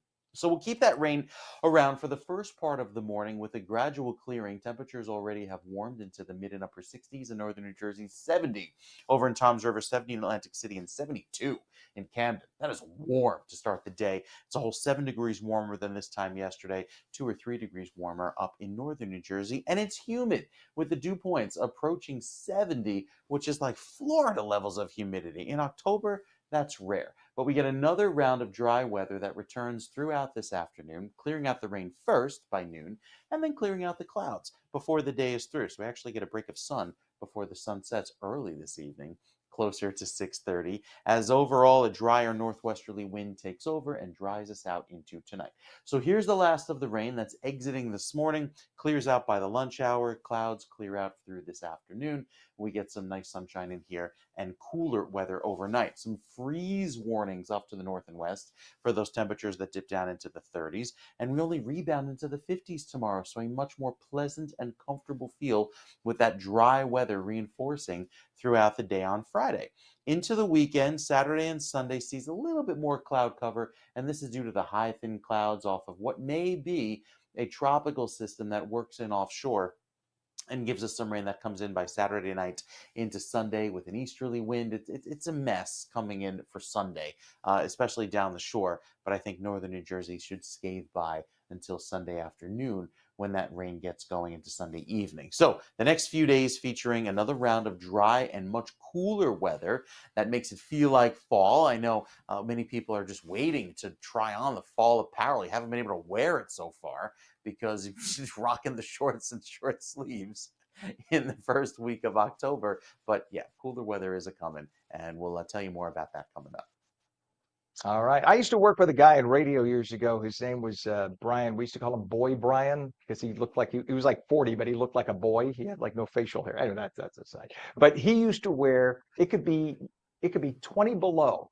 He would have shorts on and docksiders. And we'd be like, dude, there's a foot and a half of snow on the ground. He didn't care. He just never felt cold. He said he called himself a polar bear. He said, I'm always warm. I'm always warm. So there you go. So if you see people rocking that in northern New Jersey, you know, maybe they're related to Boy Brian. Maybe. All right, Mike, we'll be checking back, sir. Thank you very much. It is 68 degrees now in Trenton. It is 67 in northern New Jersey, and it is 65 now down in Cape May. A little ocean breeze, I guess, cooled things down a little bit down there, but there you have it. In terms of traffic, we have a lot of that. Let's take a look at Atlantic City. Let's go down to AC, if you will. We have a crash to report on Route 42, which is the Atlantic City Expressway southbound. In Washington Township, the right shoulder is closed, as you can see. You can see the vehicle right in the middle there, an emergency vehicle's taking care of things. Don't know what caused that. Fortunately, it's not causing any major delays, but just beware that. Kind of go slow and give some space to the emergency vehicles if you could. We have a down tree, Route 63, both directions, which is by Fairview Avenue in Fairview. All lanes are closed. It's right in the middle of town, and that's causing some problems there, obviously. Garden State Parkway, number of things to report. Crash now in the Garden State northbound by exit 156, which is Route 46 in Clifton. And I know we have video of that. That's left lane is blocked. Look at that, just heavy on that shot right there. But I know there we do have some other angles where it shows it a little heavier, a little bit just beyond that shot. Crash also on the Garden State northbound, north of Barnegat Tolls. This is further south in Ocean Township. All lanes are open. And we have a crash on the GSP southbound, north of exit 138, Route 509 in Kenilworth. All lanes open, but heavy. Over to I-80, we have a crash now eastbound, east of exit 61, River Road in Elmwood Park, with 2 right lanes of the 5 lanes closed. And your approaches to the Hudson River right now, the Holland and the Lincoln are both reporting 30 minutes across. GWB upper and lower levels, both very slow, very heavy. Look at that. As I say that, it opens up wide. Literally 10 minutes ago, if you were watching, you saw that was not moving bumper to bumper. So our report is now, things are good. This is, it's saying 35 to 40 minutes. But that might be your best bet into Manhattan right now, GWB. Okay, see, you live and learn. You know it's live when we have that happening. 8:07, and October is World Down Syndrome Awareness Month. It's a time to celebrate the lives of individuals with Down syndrome and to raise awareness about inclusion, acceptance, and support. Jennifer Cruz and Brianna Hamill are both volunteers with Jack's Basket, a nonprofit that delivers love and encouragement to families who've just welcomed a baby with Down syndrome. The organization creates special baskets to help parents feel uplifted during a life-changing moment. And we say good morning and welcome to Jennifer and Brianna. Good morning, Ken. Good to have you on. Tell us how you were first introduced to Jack's Basket. I was first introduced when I received the Jack's Basket after my daughter was born. So when my daughter was born in March of 2020, it was the start of COVID. It was the start of the shutdown, and my daughter was in the NICU for 25 days. So we were either in the hospital or we were home just thinking about her. So my basket came and it was delivered just from, the mailman. There was no parent deliveries at that time, but it just meant the world to us. And share with us some delivery stories that you guys have with the organization too. Tell us about some of the delivery stories. So I delivered a couple of baskets to some of the parents, and just bringing the basket to them and welcoming their child into the world, I think helped make them feel, welcomed and less alone. It was really nice to meet other people who were experiencing the same things that I did, and just giving them that basket full of resources, toys, things that they could use just brightened up their day. I've stayed in touch with some of these parents, answered some questions for them, and it's been really nice to connect with other parents in my position. It's years ago, we didn't necessarily hear as much about children with Down syndrome. And then you had obviously better communications. And then you have someone like Rachel Campos Duffy over on Fox and Friends, who has a beautiful, beautiful little girl, Valentina. And she so proudly shows the world that you can have a Down syndrome child who will give you all the love in the world. And this is something you need to embrace as a gift from God. when you see that, how does that make you feel being part of the greater society of people with children who have Downs? It just makes me so happy and so proud. I mean, our babies are so worthy of celebrating. They're so worthy of love and a great life. So to see that now, it's just so much. There's so much more understanding about it. Is just really important to all of us. And there are, for those who don't realize, there are some challenges, right? When with a child who has Downs, there are health challenges you have to be careful of and always keep an eye on. So talk about some of that too, so that people are aware of all the different challenges, nonetheless, that as parents of children with Downs, you have to watch out for. So I could start. My son doesn't have too many challenges, thankfully. He did spend a night in the NICU and a couple of days in the special care nursery. He has hypothyroidism, and he was diagnosed with that at birth. So we monitor his thyroid levels closely. We give him his medication every day.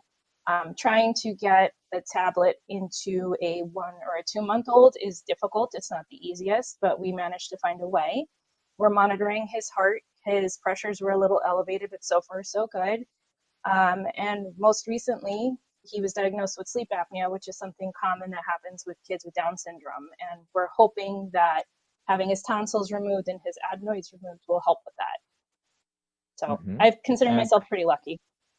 Yeah, thankfully, yes. But it's just like anybody with any other child, right? It's part of growing up, and every child presents their own health challenges, and it's all about the love and the parenting that you put in with and you get that beautiful love back from your child.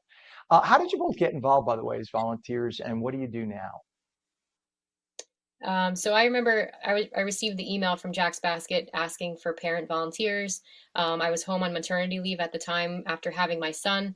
And I thought, wow, this would be a really great way to get involved with this amazing community. And so I emailed them, they interviewed me. It was like kind of a process that we had to go through. And to date, I've done like 10 deliveries. So the company will email me and say, we have a delivery in this town. Do you want to take it? It needs to be done this week. So I'll take it, or I pass it along to somebody else.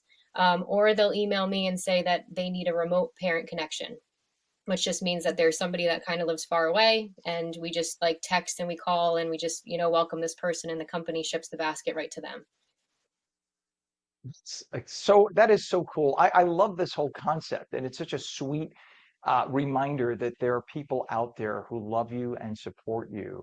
And what do you think people need to better understand about children with Down syndrome overall? I think just to understand that they're kids just like everyone else. They're looking for love. They're looking to be included, and they're just so lovable. Nikki brightens up my life and everyone's life that he touches. He's loved at school. He's the little mayor. So to me, I just want everyone to understand you don't have to be afraid of him. He's a child just like anyone else. That's awesome. That's awesome. And there are, look, I know we have a cousin in my family. One of our cousins has Downs and works and has a wonderful life and is just the coolest guy in the world. And so I get it. I'm married into the family, and honestly, not having encountered somebody with Downs beforehand, I was a little apprehensive. And then once you get to know, like, oh, this person is exactly a lovable, wonderful, cool guy who always comes up and gives you a hug and a kiss and great conversation, then you realize this is perfect. This is part of God's plan. And everybody's different on the planet, and there's a reason. What's a website for more information?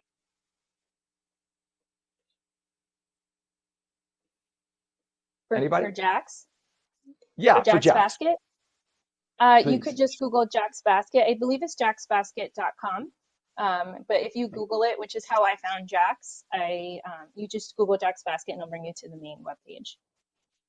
Awesome. And October again is World Down Syndrome Awareness Month. Thank God we have that to remind everybody of these loving and beautiful people. Jennifer Cruz and Brianna Hamill, volunteers with Jack's Basket. Can't thank you enough for joining us this morning. Thank you so much, Ken. Thank you. You bet. Have a great day, both of you. It is 8:14, and a reminder, what are you doing this Sunday, October 12th? Why don't you come out and join On New Jersey as we broadcast live from the 19th Annual Morris County Columbus Day Parade. It starts at 2 p.m. It's on Ridgedale Avenue in East Hanover. And if you can't make it in person, you could watch it live starting at 2 p.m. right here on New Jersey, the 19th Annual Morris County Columbus Day Parade. It's this Sunday starting at 2 p.m., streaming live on New Jersey. It is 67 degrees now at 8:14, and when we come back, Morristown turns into a haven for book lovers of all ages. We'll explain. Some morning rain, then a mix of sun and clouds. It'll be cooler with a light breeze today. Highs upper 60s to low 70s. The full Garden State forecast when we return. You're watching On New Jersey Mornings, and we'll be right back.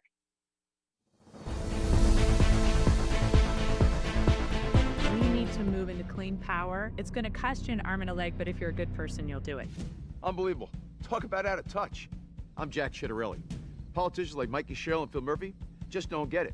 They're making New Jersey unaffordable, especially for the middle class. We need a change. My plan brings down property taxes, lowers electricity bills, and cuts your income taxes. Because you should keep more of what you earn. It's time to fix New Jersey. When I'm governor, we will.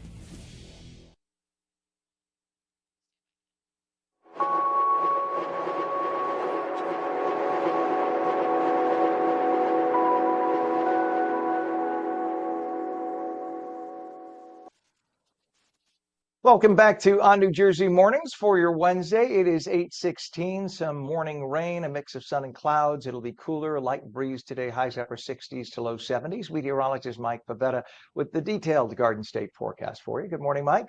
Good morning, Ken. I have an update for you. I just texted the leader of the Polizia di Stato this morning. He said they are already planning next year's visit, but they're not coming this year. So next year, big celebration. With the Polizia di Stato in East Hanover. So that's some good news. That is just so people know what Polizia di Stato, that's the state police of Italy who came last year, but I didn't realize they're not going to be there this year. So you know what I'll do is they gave us some honorary uniforms. Maybe I'll don one of the uniforms for broadcast. Oh, exciting. I'll bust out the shirt. How about that? I got the Polizia di Stato shirt with the crest. So many nice things. Yeah, so maybe they'll bring some good weather next year because this year's weather is looking a bit cozy. We will have to wait and see. Our forecast, though, looks chilly before then with some freeze warnings on the way up in northern New Jersey, western Passaic County, Sussex, and Warren counties through 9 a.m. So we get a possibly frost advisory tomorrow morning, but the freeze warning takes precedence, so that kind of supersedes all the other advisories. That'll take over for Friday morning with some potential for some coastal flooding down the shore due to that very gusty easterly breeze as well. There's some issues there into the weekend with the wind. As far as the rain this morning, some good downpours happening there across northern New Jersey, right along Route 80 through the Rockaway area, Montville, even over in Parsippany with some of that yellow shading, and the last few hours showing a lot of that rain really ramping up in intensity as it works its way eastward because that colder, drier air is pushing through, meeting that, humid air that you felt outside this morning and kind of squeezing out all of the moisture from the atmosphere like a sponge. So it's really giving places in central New Jersey a good soaking. And you can even see there through western sections of Ocean County, working through Barnegat, even by LBI, Stafford Township, by exit 63, some of those heavier downpours there. And further down the turnpike this morning, some steady rains as well for you. Got to take it slow with the steady wet weather there through Deptford, Mantua, and Swedesboro, all the way toward the Philly suburbs. Our forecast points to most of this rain wrapping up and exiting before lunchtime, so it's a fast-moving system. By 10:30, 11 a.m., we'll see that rain wrap up, and then ultimately the amounts will probably not go higher than half an inch, but a quick little round of rain this morning is always good considering how dry it's been. Low 70s on the board for this afternoon, but falling quickly, especially when that wind switches direction.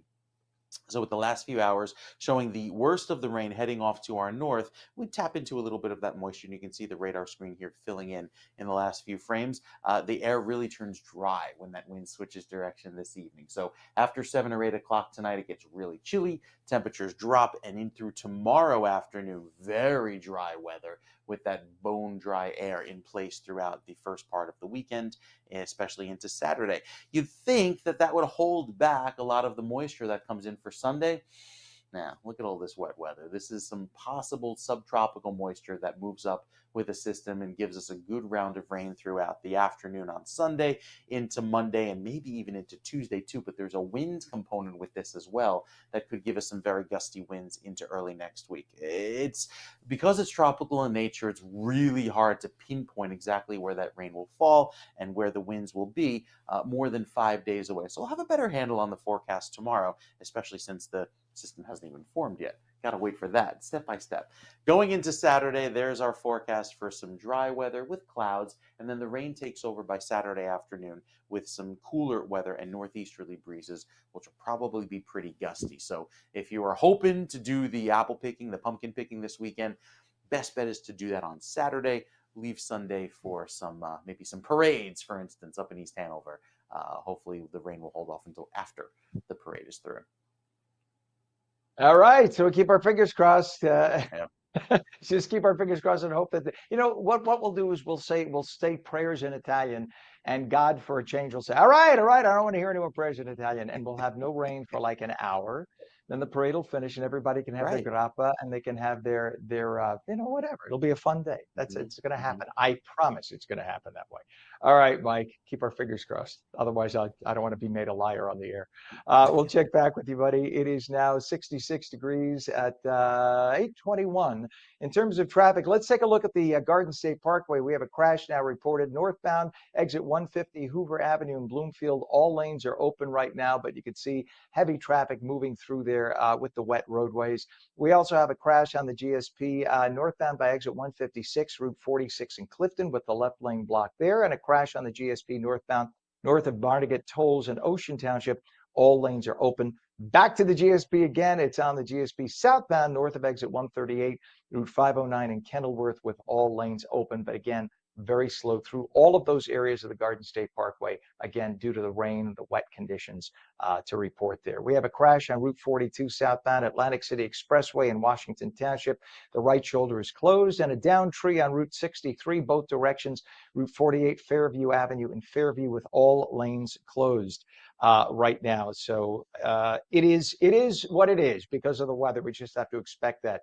Your Hudson River crossings right now, making your way on the Lincoln and Holland tunnels, you have 25 to 30 minutes across in both from both approaches, and your GWB upper and lower level has now opened up quite a bit. It was very heavy before, but this is now your best way to get into Manhattan. GWB upper and lower level moving fine, only 25 minutes in.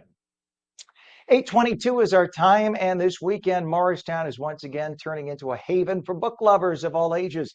The Morristown Festival of Books is back for its 12th year, bringing together authors, readers, and families for a full weekend of literary celebration, and it is all FREE, completely volunteer run as well. And Wendy Supran is the festival chair and is here to tell us all about it. Good morning to you, Wendy. Good morning. Good morning. Thanks for Nice having me. to have you.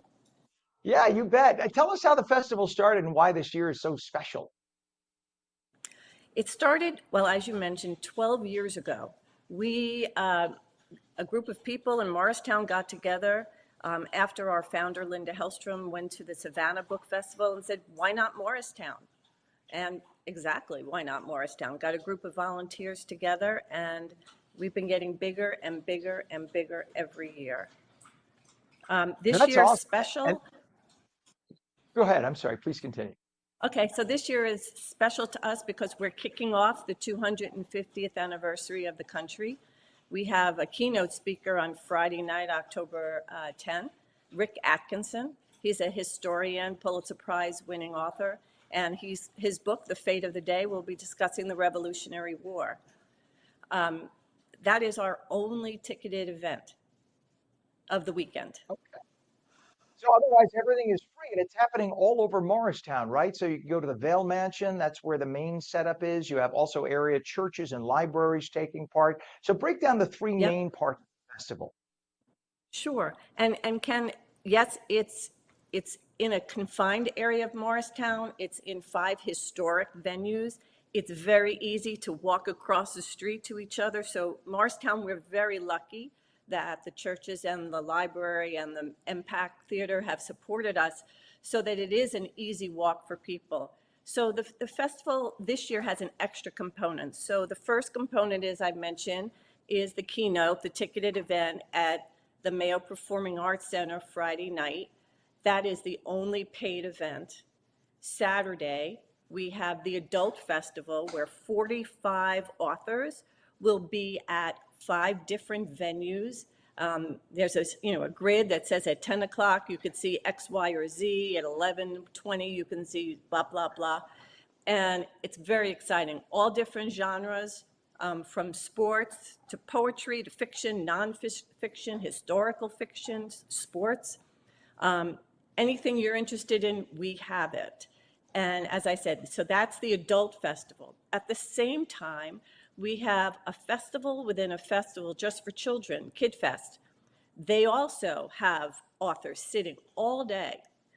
Kid Fest differs from adult. The children's authors stay all day under a big, big tent. Some authors are called out for special discussions. We have some very special authors like Victoria Khan from Pinkalicious, and those will be speaking at another venue. The adult authors only stay for their session. Then at Vale Mansion, as you mentioned, there is a book tent and a book signing. So right after their talk and their Q&A, the authors go have their books signed. They only stay as long as the line is. And so if you're interested in meeting an author, please come immediately after the session to the book tent. But as I mentioned, this year we have one other thing.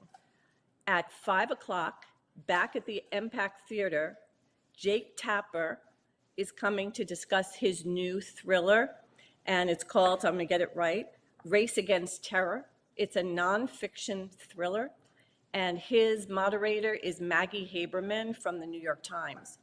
That will take place, as I said, at the Impact Theater, but it's all free, no tickets. You just come in at 5 o'clock. Yeah, they both used to work over at ABC when I was there. I was an ABC guy, and they both Maggie and Jake used to be at ABC News at the time. So I remember them both. Yeah, they're amazingly brilliant people. So this is fascinating that you got them there. That's really good. I love Morristown, by the way. I don't live too far from you. It's just one of those great, historic, beautiful communities, and it's so walkable. Such a great place to be, and the idea that you're having this in Morristown is so flawless. It's such a great concept. Yeah, So we are very lucky. Saturday. Yeah, so I love the fact that everything is laid out the way it's laid out. And how many people are you expecting this year, Maggie? I called you Maggie, Wendy. Excuse me, Wendy. It's okay. We expect on Saturday somewhere between 6,000 and 8,000 people. Which is fantastic because all the venues can handle the capacity. We do not break for lunch. So if you're hungry, you just miss a session. But when we did break for lunch, people were like, no, bring us more authors. So it's great. The fact that the venues are close to each other, people have that concern. I don't really want to walk that far. I will tell you that it's less than a New York City block to our furthest venue. Most of them are really literally across the street from each other, just a traffic light. And it's such a great town. It is the best town to walk in. It is like, there are a few towns in northern New Jersey that I compare it to, but like you could say Montclair, but Montclair is a long street.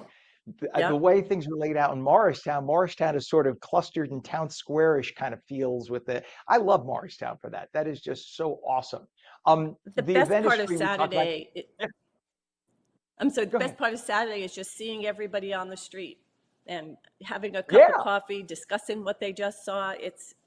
Our mission is to bring the community together in conversation, and we surely do on Saturday. That's awesome. And how does it get funded, by the way? Because the event is free except for the very first session, the dinner, et cetera. So the keynote helps fund us. It actually is funded 99% by donors and sponsors. We are very lucky to have some big name sponsors like Valley Bank, who's headquartered in Morristown, and Blanche and Irving Laurie Foundation, Delta Dental, and Morgan Stanley Wealth Management are our big sponsors. also Morristown Atlantic Health System, the hospital system in Morristown. So we're very lucky. But I would say that half of our money comes from individuals, people who want to see this continue. Because truthfully, if we didn't have the money, we couldn't continue. Right. So what we tell people on Saturday, if you enjoyed the free day, make a donation, keep it open. Yeah. That is our goal, to keep Saturday free and open to anyone. We don't want to limit it to only people who can afford the ticket. We want everyone to enjoy it. Amen. And you should. And this is something perfect for Morristown, the Morristown Festival of Books. It's this Friday and Saturday, October 10th and 11th. I love it. I get back in town. I'm out of town right now. I'm doing this program from out of town, but I will be back. You're not more than 10 minutes away from me. So I think you're going to see me, Wendy Supron. We're going to get you as a moderator. I would love that. Let me know. Yes. And I'm working on a book too. I'm not kidding. Not this year, but hopefully by next year. So Wendy Supron, Festival Perfect. Chair, thank you for doing this. And thank you for coming on this morning. Have a wonderful weekend with the gathering. Thank you. We have great weather. Yes. Fingers crossed. Keep it nice and sunny on Saturday, Friday and Saturday. Awesome. Take care, Wendy. Thank you. It's great.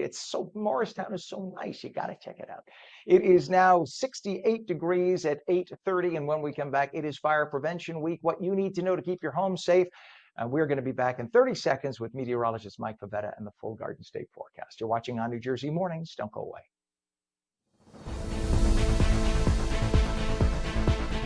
Our Stable Life, New Jersey's first equine wellness center. Are you or a loved one suffering from PTSDs, trauma, or life challenges? Consider non-riding equine therapy, where the soul is touched by the presence of a horse with a certified counselor. Our Stable Life is a non-profit at Bergen Equestrian Center in Leonia, New Jersey. We partner with individuals, groups, and agencies to help people recover from addiction, trauma, phobias, and more. Explore equine therapy for healing. BergenEquestrianCenter.com.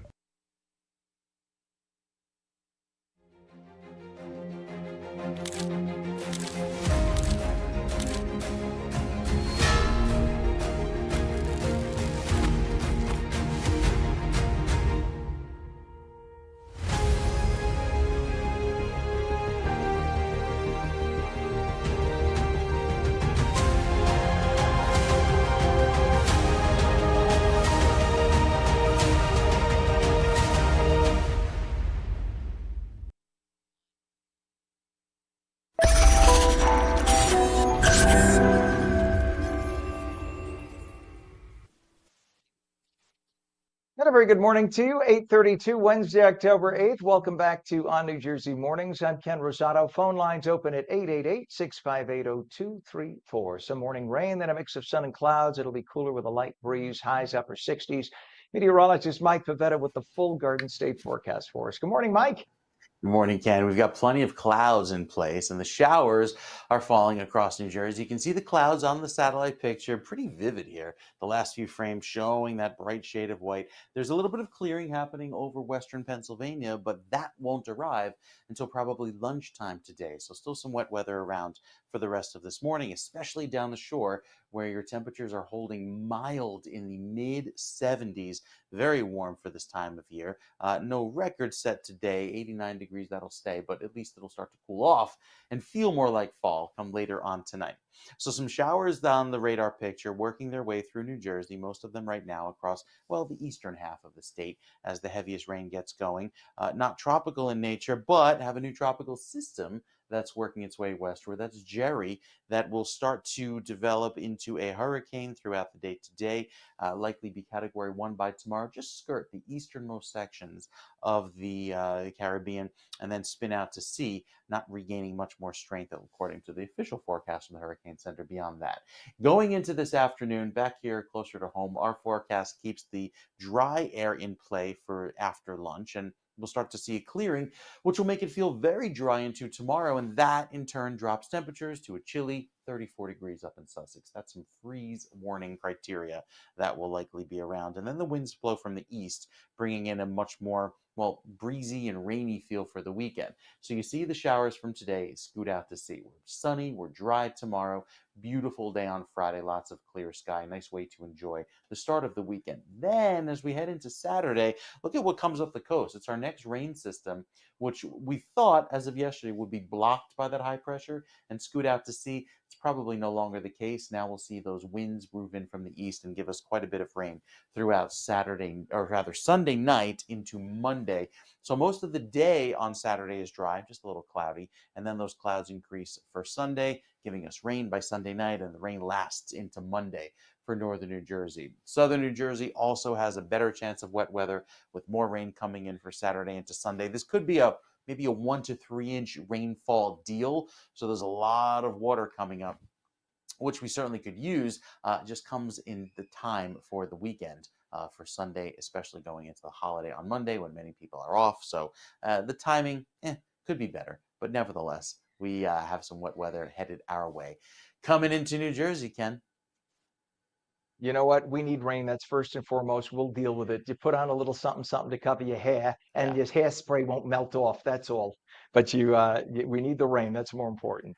Thank you so much, Mike. Much appreciated, sir. It is 65 degrees in Trenton now. It dropped a little bit, and it is 64 northern New Jersey, 64 in Cape May. In terms of traffic, let's take a look at 287 now. We have this issue that just popped up. This is southbound 287 north of exit 10, which is East End Avenue in Franklin Township, with the left lane of the 3 lanes closed, causing the delays you see on your screen right now. We have a down tree on Route 63, both directions at Fairview Avenue and Fairview, with all lanes are closed right now, and that's been the case much of the morning. Crash on the Jersey Turnpike inner roadway northbound north of interchange 6 Pennsylvania Turnpike in Mansfield, with the right shoulder blocked. And over to the GSP, we have a crash on the Garden State northbound south of exit 40, which is Route 30, Whitehorse Pike in Egg Harbor Township. All lanes open, but nonetheless causing delays. Staying on the Garden State with 2 more. We have a crash on the Garden State northbound at exit 150, Hoover Avenue in Bloomfield, with all lanes open. I lied. We have 2 more now. A crash on the Garden State northbound at exit 156, Route 46 in Clifton, with the left lane blocked. And a crash on the Garden State northbound north of Barnegat Tolls in Ocean Township, all lanes open. Here's another Garden State. Here's another lie I gave you. I said just 2 more. Now it's like 4 more. A crash on the Garden State northbound exit 150, Hoover Avenue in Bloomfield, all lanes open, they're saying. And a crash on the Garden State southbound north of exit 138, Route 509, Kenilworth, all lanes open, but it is very heavy. So up and down the Parkway, that's where the rain has been focused, and that's where we have most of our accidents. Your Hudson River crossings right now, Lincoln and Holland both reporting 25 minutes. And now we have 25 to 30 at the GWB, upper and lower levels, actually moving pretty well. Look at that. Things have really opened up there, so that's a good way to get into Manhattan. 8:37 is our time, and it is Fire Prevention Week, happening October 5th through the 11th. This year's theme is one that hits close to home: charge into fire safety. From smartphones and laptops to power tools and e-scooters, lithium-ion batteries power much of our daily lives. But when used incorrectly, or if they're damaged, or if you buy those cheap third-party lithium-ion batteries from overseas, sometimes from China, you think, oh, these are half price. They don't necessarily follow the same UL rules that we have in the US. You have to be very careful about that, because lithium-ion batteries can overheat, catch fire, even explode, and it is very hard to put them out.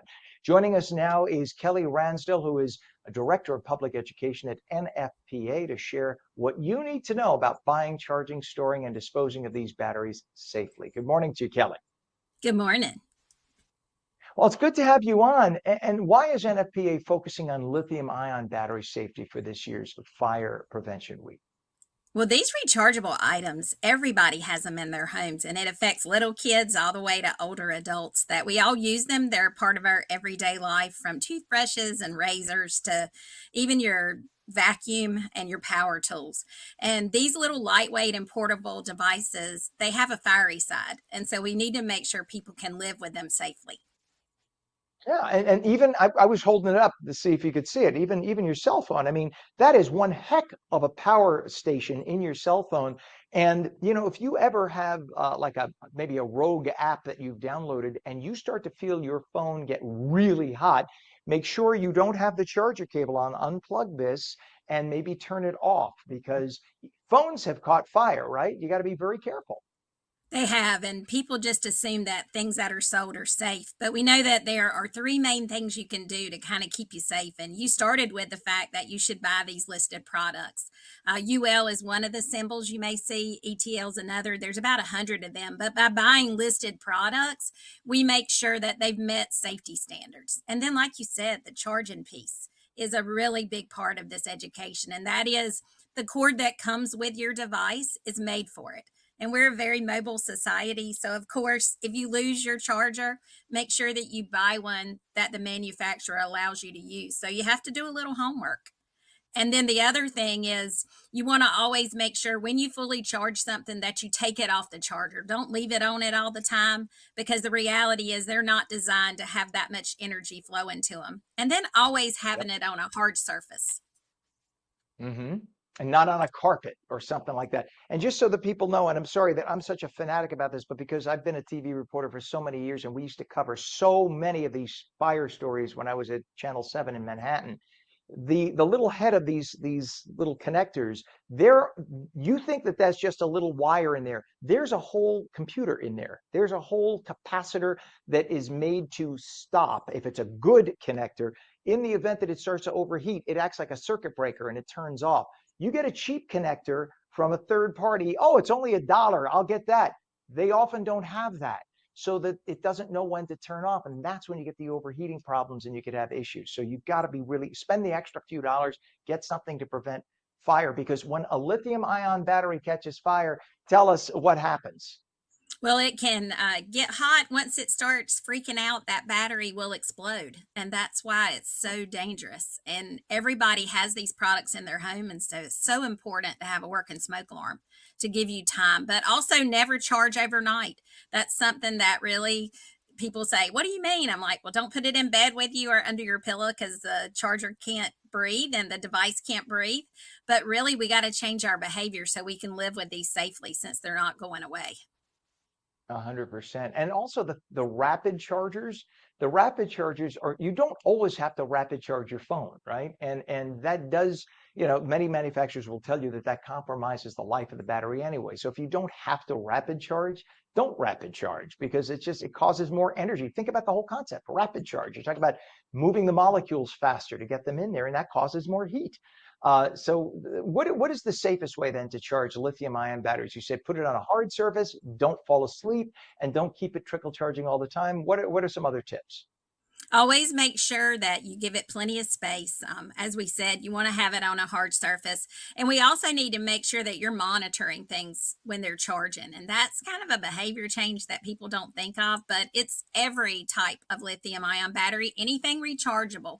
This is good behavior to do. So make sure that you're always monitoring it. I have a little electric blower that has a battery pack, and I'm notorious for making sure that I set a timer to make sure I go back and not leave it on the charger. And also, you want to make sure they're not exposed to extreme heat, extreme cold. All of that really matters. They're not designed to have extreme temperatures. So you got to make sure that you try not to drop them too. I know that's counterintuitive, but how many drops do you get before it has a problem? Well, we don't know. So just try to be extra careful with these batteries, because they can be fragile and it can cause issues when you're charging. Lithium batteries are not the old alkaline batteries, that's for sure. They are, lithium is a very serious chemical, and the problem is, I have friends who are firefighters and they tell me it takes like 100 times the amount of water to put out a fire caused by a lithium battery as opposed to a regular fire caused by an accelerant like wood or gas or things like that. So just keep that in mind. It's not an easy thing to extinguish, so let's just not have it happen. What specific tips do you have of disposing older damaged lithium batteries? Well, we've got to also let the public know that these aren't designed to go in regular trash, and they also can't go in your traditional recycling bin. There's special handling for them. We want you to turn them in. The easiest way to find a spot near you is to go to call2recycle.org, put in your zip code, and it'll show you all the locations. Maybe it's a household hazardous waste facility. It may be a retailer. Most of them, if they sell a lithium ion battery, they'll have a take back program that you can turn it in. So it's a great way to find a location near you to safely put these batteries out of circulation and prevent the fires in the trash trucks, but also in the recycling facilities. Yeah, I know my local Home Depot does. They have a big bin and you could bring in your, not all do, but I know that mine does. So you could check with your, as you mentioned, your home supply store. What is a website for more information about lithium ion battery safety and fire prevention week, Kelly? For more information, go to fpw.org and you'll find all the tips and tricks to keep you safe when using your lithium ion batteries. So important. Kelly Ransdell, who is the Director of Public Education at NFPA, thank you so much for joining us this morning. Thank you very much. You bet. It is 65 degrees when we come back. We are heading into a critical election season, so making informed choices at the ballot box has never been more important. AARP is launching a statewide effort to provide trusted, nonpartisan information about the candidates and issues that matter most. We're going to talk about it. Some morning rain, a mix of sun and clouds. It'll be cooler with a light breeze today, highs upper 60s. You're watching On New Jersey Mornings. We're back in 30.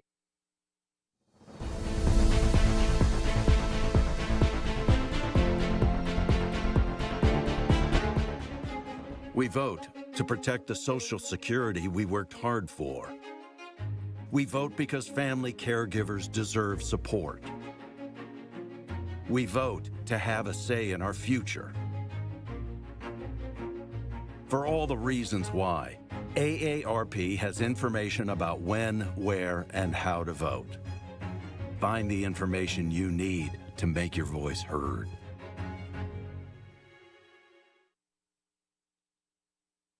Countdown to Election Day, presented by AARP New Jersey. Visit aarp.org/NJ Votes. And welcome back to On New Jersey Mornings for your Wednesday. It's 8:45, a little morning rain, then a mix of sun and clouds. It'll be cooler with a light breeze today, highs upper 60s. Meteorologist Mike Favetta with the Garden State forecast for you. Good morning, Mike. Good morning, Ken. A really pretty start to the day with sunshine expected tomorrow. Yeah, it's going to be raining today with the wet weather that's around early on. Notice all of the clouds that are around with the temperatures holding in the 60s. Very unusually warm, muggy feel and kind of that icky look outside, but it'll get drier as the drought actually continues after the rain falls today, because we're still well under our average for most of northern New Jersey. Even central New Jersey coming in anywhere from 2 to 4 inches below average for the last month. Won't pick up that maybe this weekend, though, and a little bit of tropical moisture may help. It's not this system that's just off screen, Jerry. It's actually a new system that may develop off the Florida coast and work its way up as a kind of a hybrid nor'easter tropical system. We'll have to wait and see till it actually forms. But as far as the warm weather, will still be slightly above average through the middle of the month, and with the rain chances going up in the next 2 weeks, this is good news considering that there's rain coming, even though it's not necessarily falling across northern parts of the state where it's needed most. The 7-day forecast has plenty of warm weather on the way each afternoon. It's the mornings that will be rather chilly, especially with the overnights getting down into the 30s and 40s, but the afternoons by Saturday, Sunday into Monday bring back that much needed rain with wet weather on the way into next week. And then even still throughout the next few days into Saturday and Sunday, dry weather down the shore after today. And then there's that rain that comes in for Sunday and Monday with temperatures that bring back a little bit of a milder feel. We'll tell you more about it coming up. Of course, you can always check the latest weather online, ONNJ.com, for the weather updates 24/7, Ken. All right. Thank you so much, Mike. And we have 65 degrees right now in northern New Jersey. It is 65 in Trenton and 62 degrees down in Cape May. Taking a look at traffic right now. We have some issues up and down the Garden State Parkway because of the rain that Mike was talking about. So we take a look outside right now and we'll see there's a crash northbound south of, south of the Judy Bloom service area in Wall Township. All lanes open, but just a little brake checking through there. Crash on the GSP local lanes. Southbound north of exit 109, Route 520 in Middletown. All lanes are open there as well. Over to the New Jersey Turnpike, Hudson County Extension, we have a disabled tractor trailer, and that is eastbound entering at interchange 14 I-78 in Newark. The left lane is blocked. And we have some Hudson River issues right now. If you're going at the Lincoln and Holland, you're only talking about 20 minutes at the Holland. It's 30 minutes at the Lincoln. That's the one issue to talk about, just volume. Over to the GWV upper and lower level approaches. The upper on the right, lower on the left, 80-95 approach. We're talking 30 to 35 minutes into Manhattan. Just give yourselves a little extra time because of the rain. 8:48 is our time, and as we head into a critical election season, making informed choices at the ballot box has never been more important. To help New Jersey voters get ready, AARP is launching a statewide effort to provide trusted, nonpartisan information about the candidates and issues that matter most, from health care and retirement security to caregiving and community safety. Joining us now is Chris Widello, who is State Director for AARP New Jersey, to tell us more about this initiative and how AARP is helping voters feel confident and informed before they cast their ballots. And for transparency, we want to mention that AARP New Jersey is one of our sponsors. Chris, good morning. Welcome. Good to have you on today. Good morning, Ken. Good to see you. You bet. So why is AARP prioritizing voter education for this election cycle? Yeah, AARP has a long history of voter education. We've done this for decades. Just to clarify, AARP is nonpartisan. We don't support any particular candidate, any particular party, and we certainly don't contribute to any political action committees or campaigns. But we do educate our members. We have 1.2 million members in the Garden State, and we let them know what candidates are saying about issues that matter to them most. And you laid out a number of areas where we have interest in this upcoming gubernatorial election. And so we educate not only our members, but we also let the candidates know what, the pulse of the 50 plus, what they are thinking, what their concerns are, and and make sure that when people head to the polls on the 4th of November, less than a month, they have some quality information on helping them make a decision when they vote. And also, for full transparency, I'm 58 and I've been a member since I'm 49. So I'm an AARP card carrying member myself. And honestly, yes, what you are saying, for anyone who has not checked out AARP, if you read the literature, it's impossible to tell what side of an issue you take. You are as down the middle as anything and any organization I've ever seen. It's amazing. What are the biggest issues you are hearing about from AARP members in New Jersey? Yeah, sure. When we looked at some polling this past spring, when we talked to our members and the 50 plus in general, affordability is the top issue for New Jerseyans. And it's no secret that this is an expensive state to live in. But our respondents to this poll cited things like property taxes and also utility affordability as being two of the barriers that prevent people from aging well here in New Jersey, because it becomes unaffordable when you over 90% of people who were polled, both Democrats and Republicans, said affordability is a top issue, especially when it comes to things like property tax. And 48%, so nearly half of them, said that they've considered leaving New Jersey in the last year because of how expensive it is to be here. Great state, but it does take, it is an expensive place to live. 100%. And especially for retirees, where I live in northern New Jersey, I have so many friends who've said, we love it here. We don't want to do it, but we're going to have to sell our house and move to the Carolinas or move to Florida.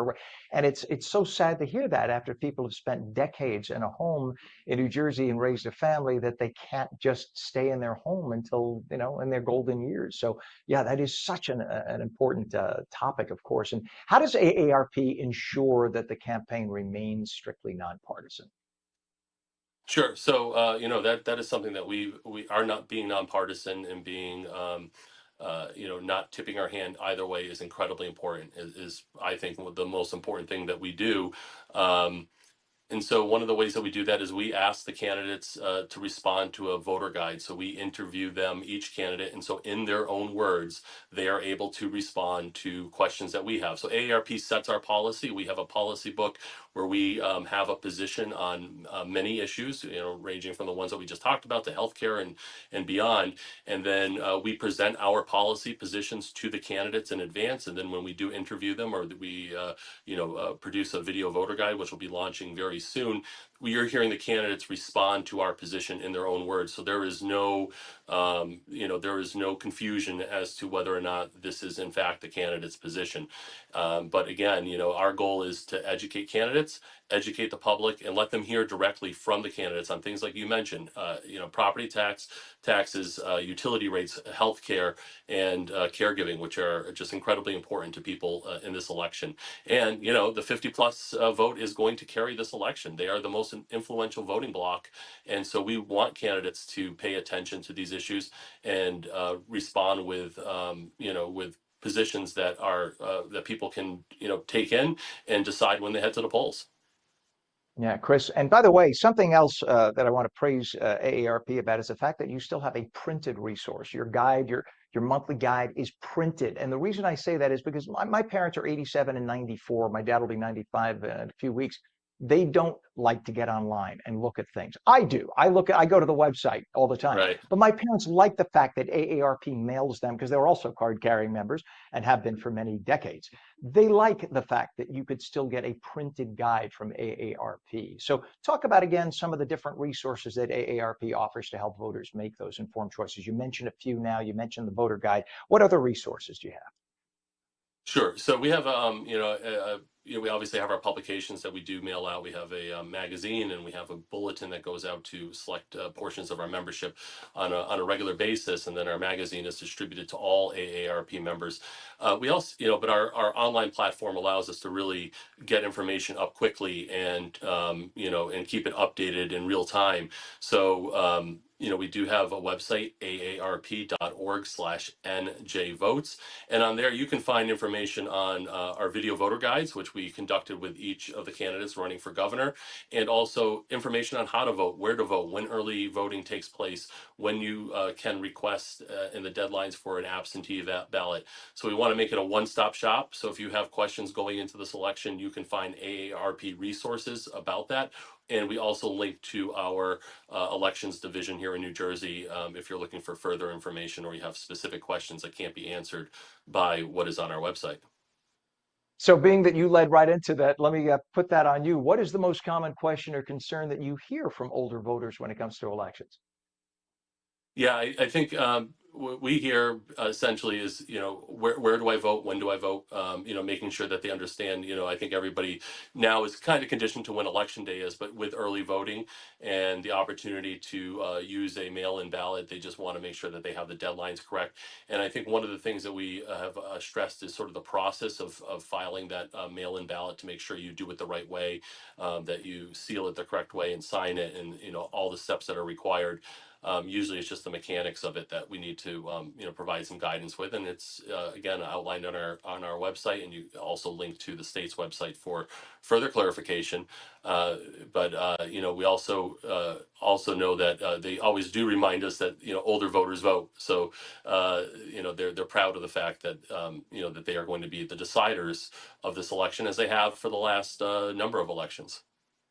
Yeah, we always hear with each election cycle, rock the vote, young people get out, and there's always that one mass of young people out at a rally, and you think, oh wow, they're going to influence the election. Then you find out that only 2% of them actually show up on election day. That doesn't mean that that'll always be the case, but it's just a fact that older people tend to vote in much larger percentages than younger people. So the message definitely can be made, and people need to get out there, and if you could early vote. That's another thing I wanted to ask you about. How are older people, or are they embracing the idea of vote by mail and early vote more? Because I know a lot of people were reticent about it in the beginning. Yeah, I think it's become, a good convenience, right? That, people, just because they are older and they may be retired, doesn't mean they're not busy. It doesn't mean that they don't have other obligations. And so I think it's just another option that if they're not able to get to the polls for whatever reason, that they know that they have some options to either vote early, right? And take advantage of voting in person during that period of time. Or, if there is a need, they can request a mail-in ballot. So I think it's the convenience, I think, is becoming something that a lot of voters, all voters, are now appreciating.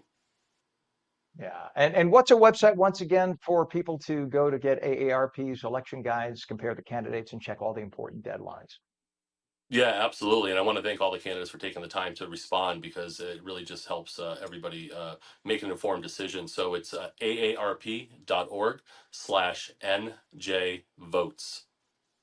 All right. For more information on when, where, and how to vote, please visit once again aarp.org/NJ votes. Chris Widello, State Director for AARP New Jersey. Thank you for joining us this morning. Thanks, Ken. You bet. And that is on New Jersey Mornings. It is 8:58. Meteorologist Mike Favetta says some morning rain, a mix of sun and clouds, cooler, light breeze today, highs to the low 70s. And that's on New Jersey Mornings for this Wednesday, October 8th. I'm Ken Rosato. Remember, we're streamed daily on Roku, Fire TV, News on Samsung TV Plus, Apple TV, Facebook, X, and streamed live on Substack, Rumble, and Twitch.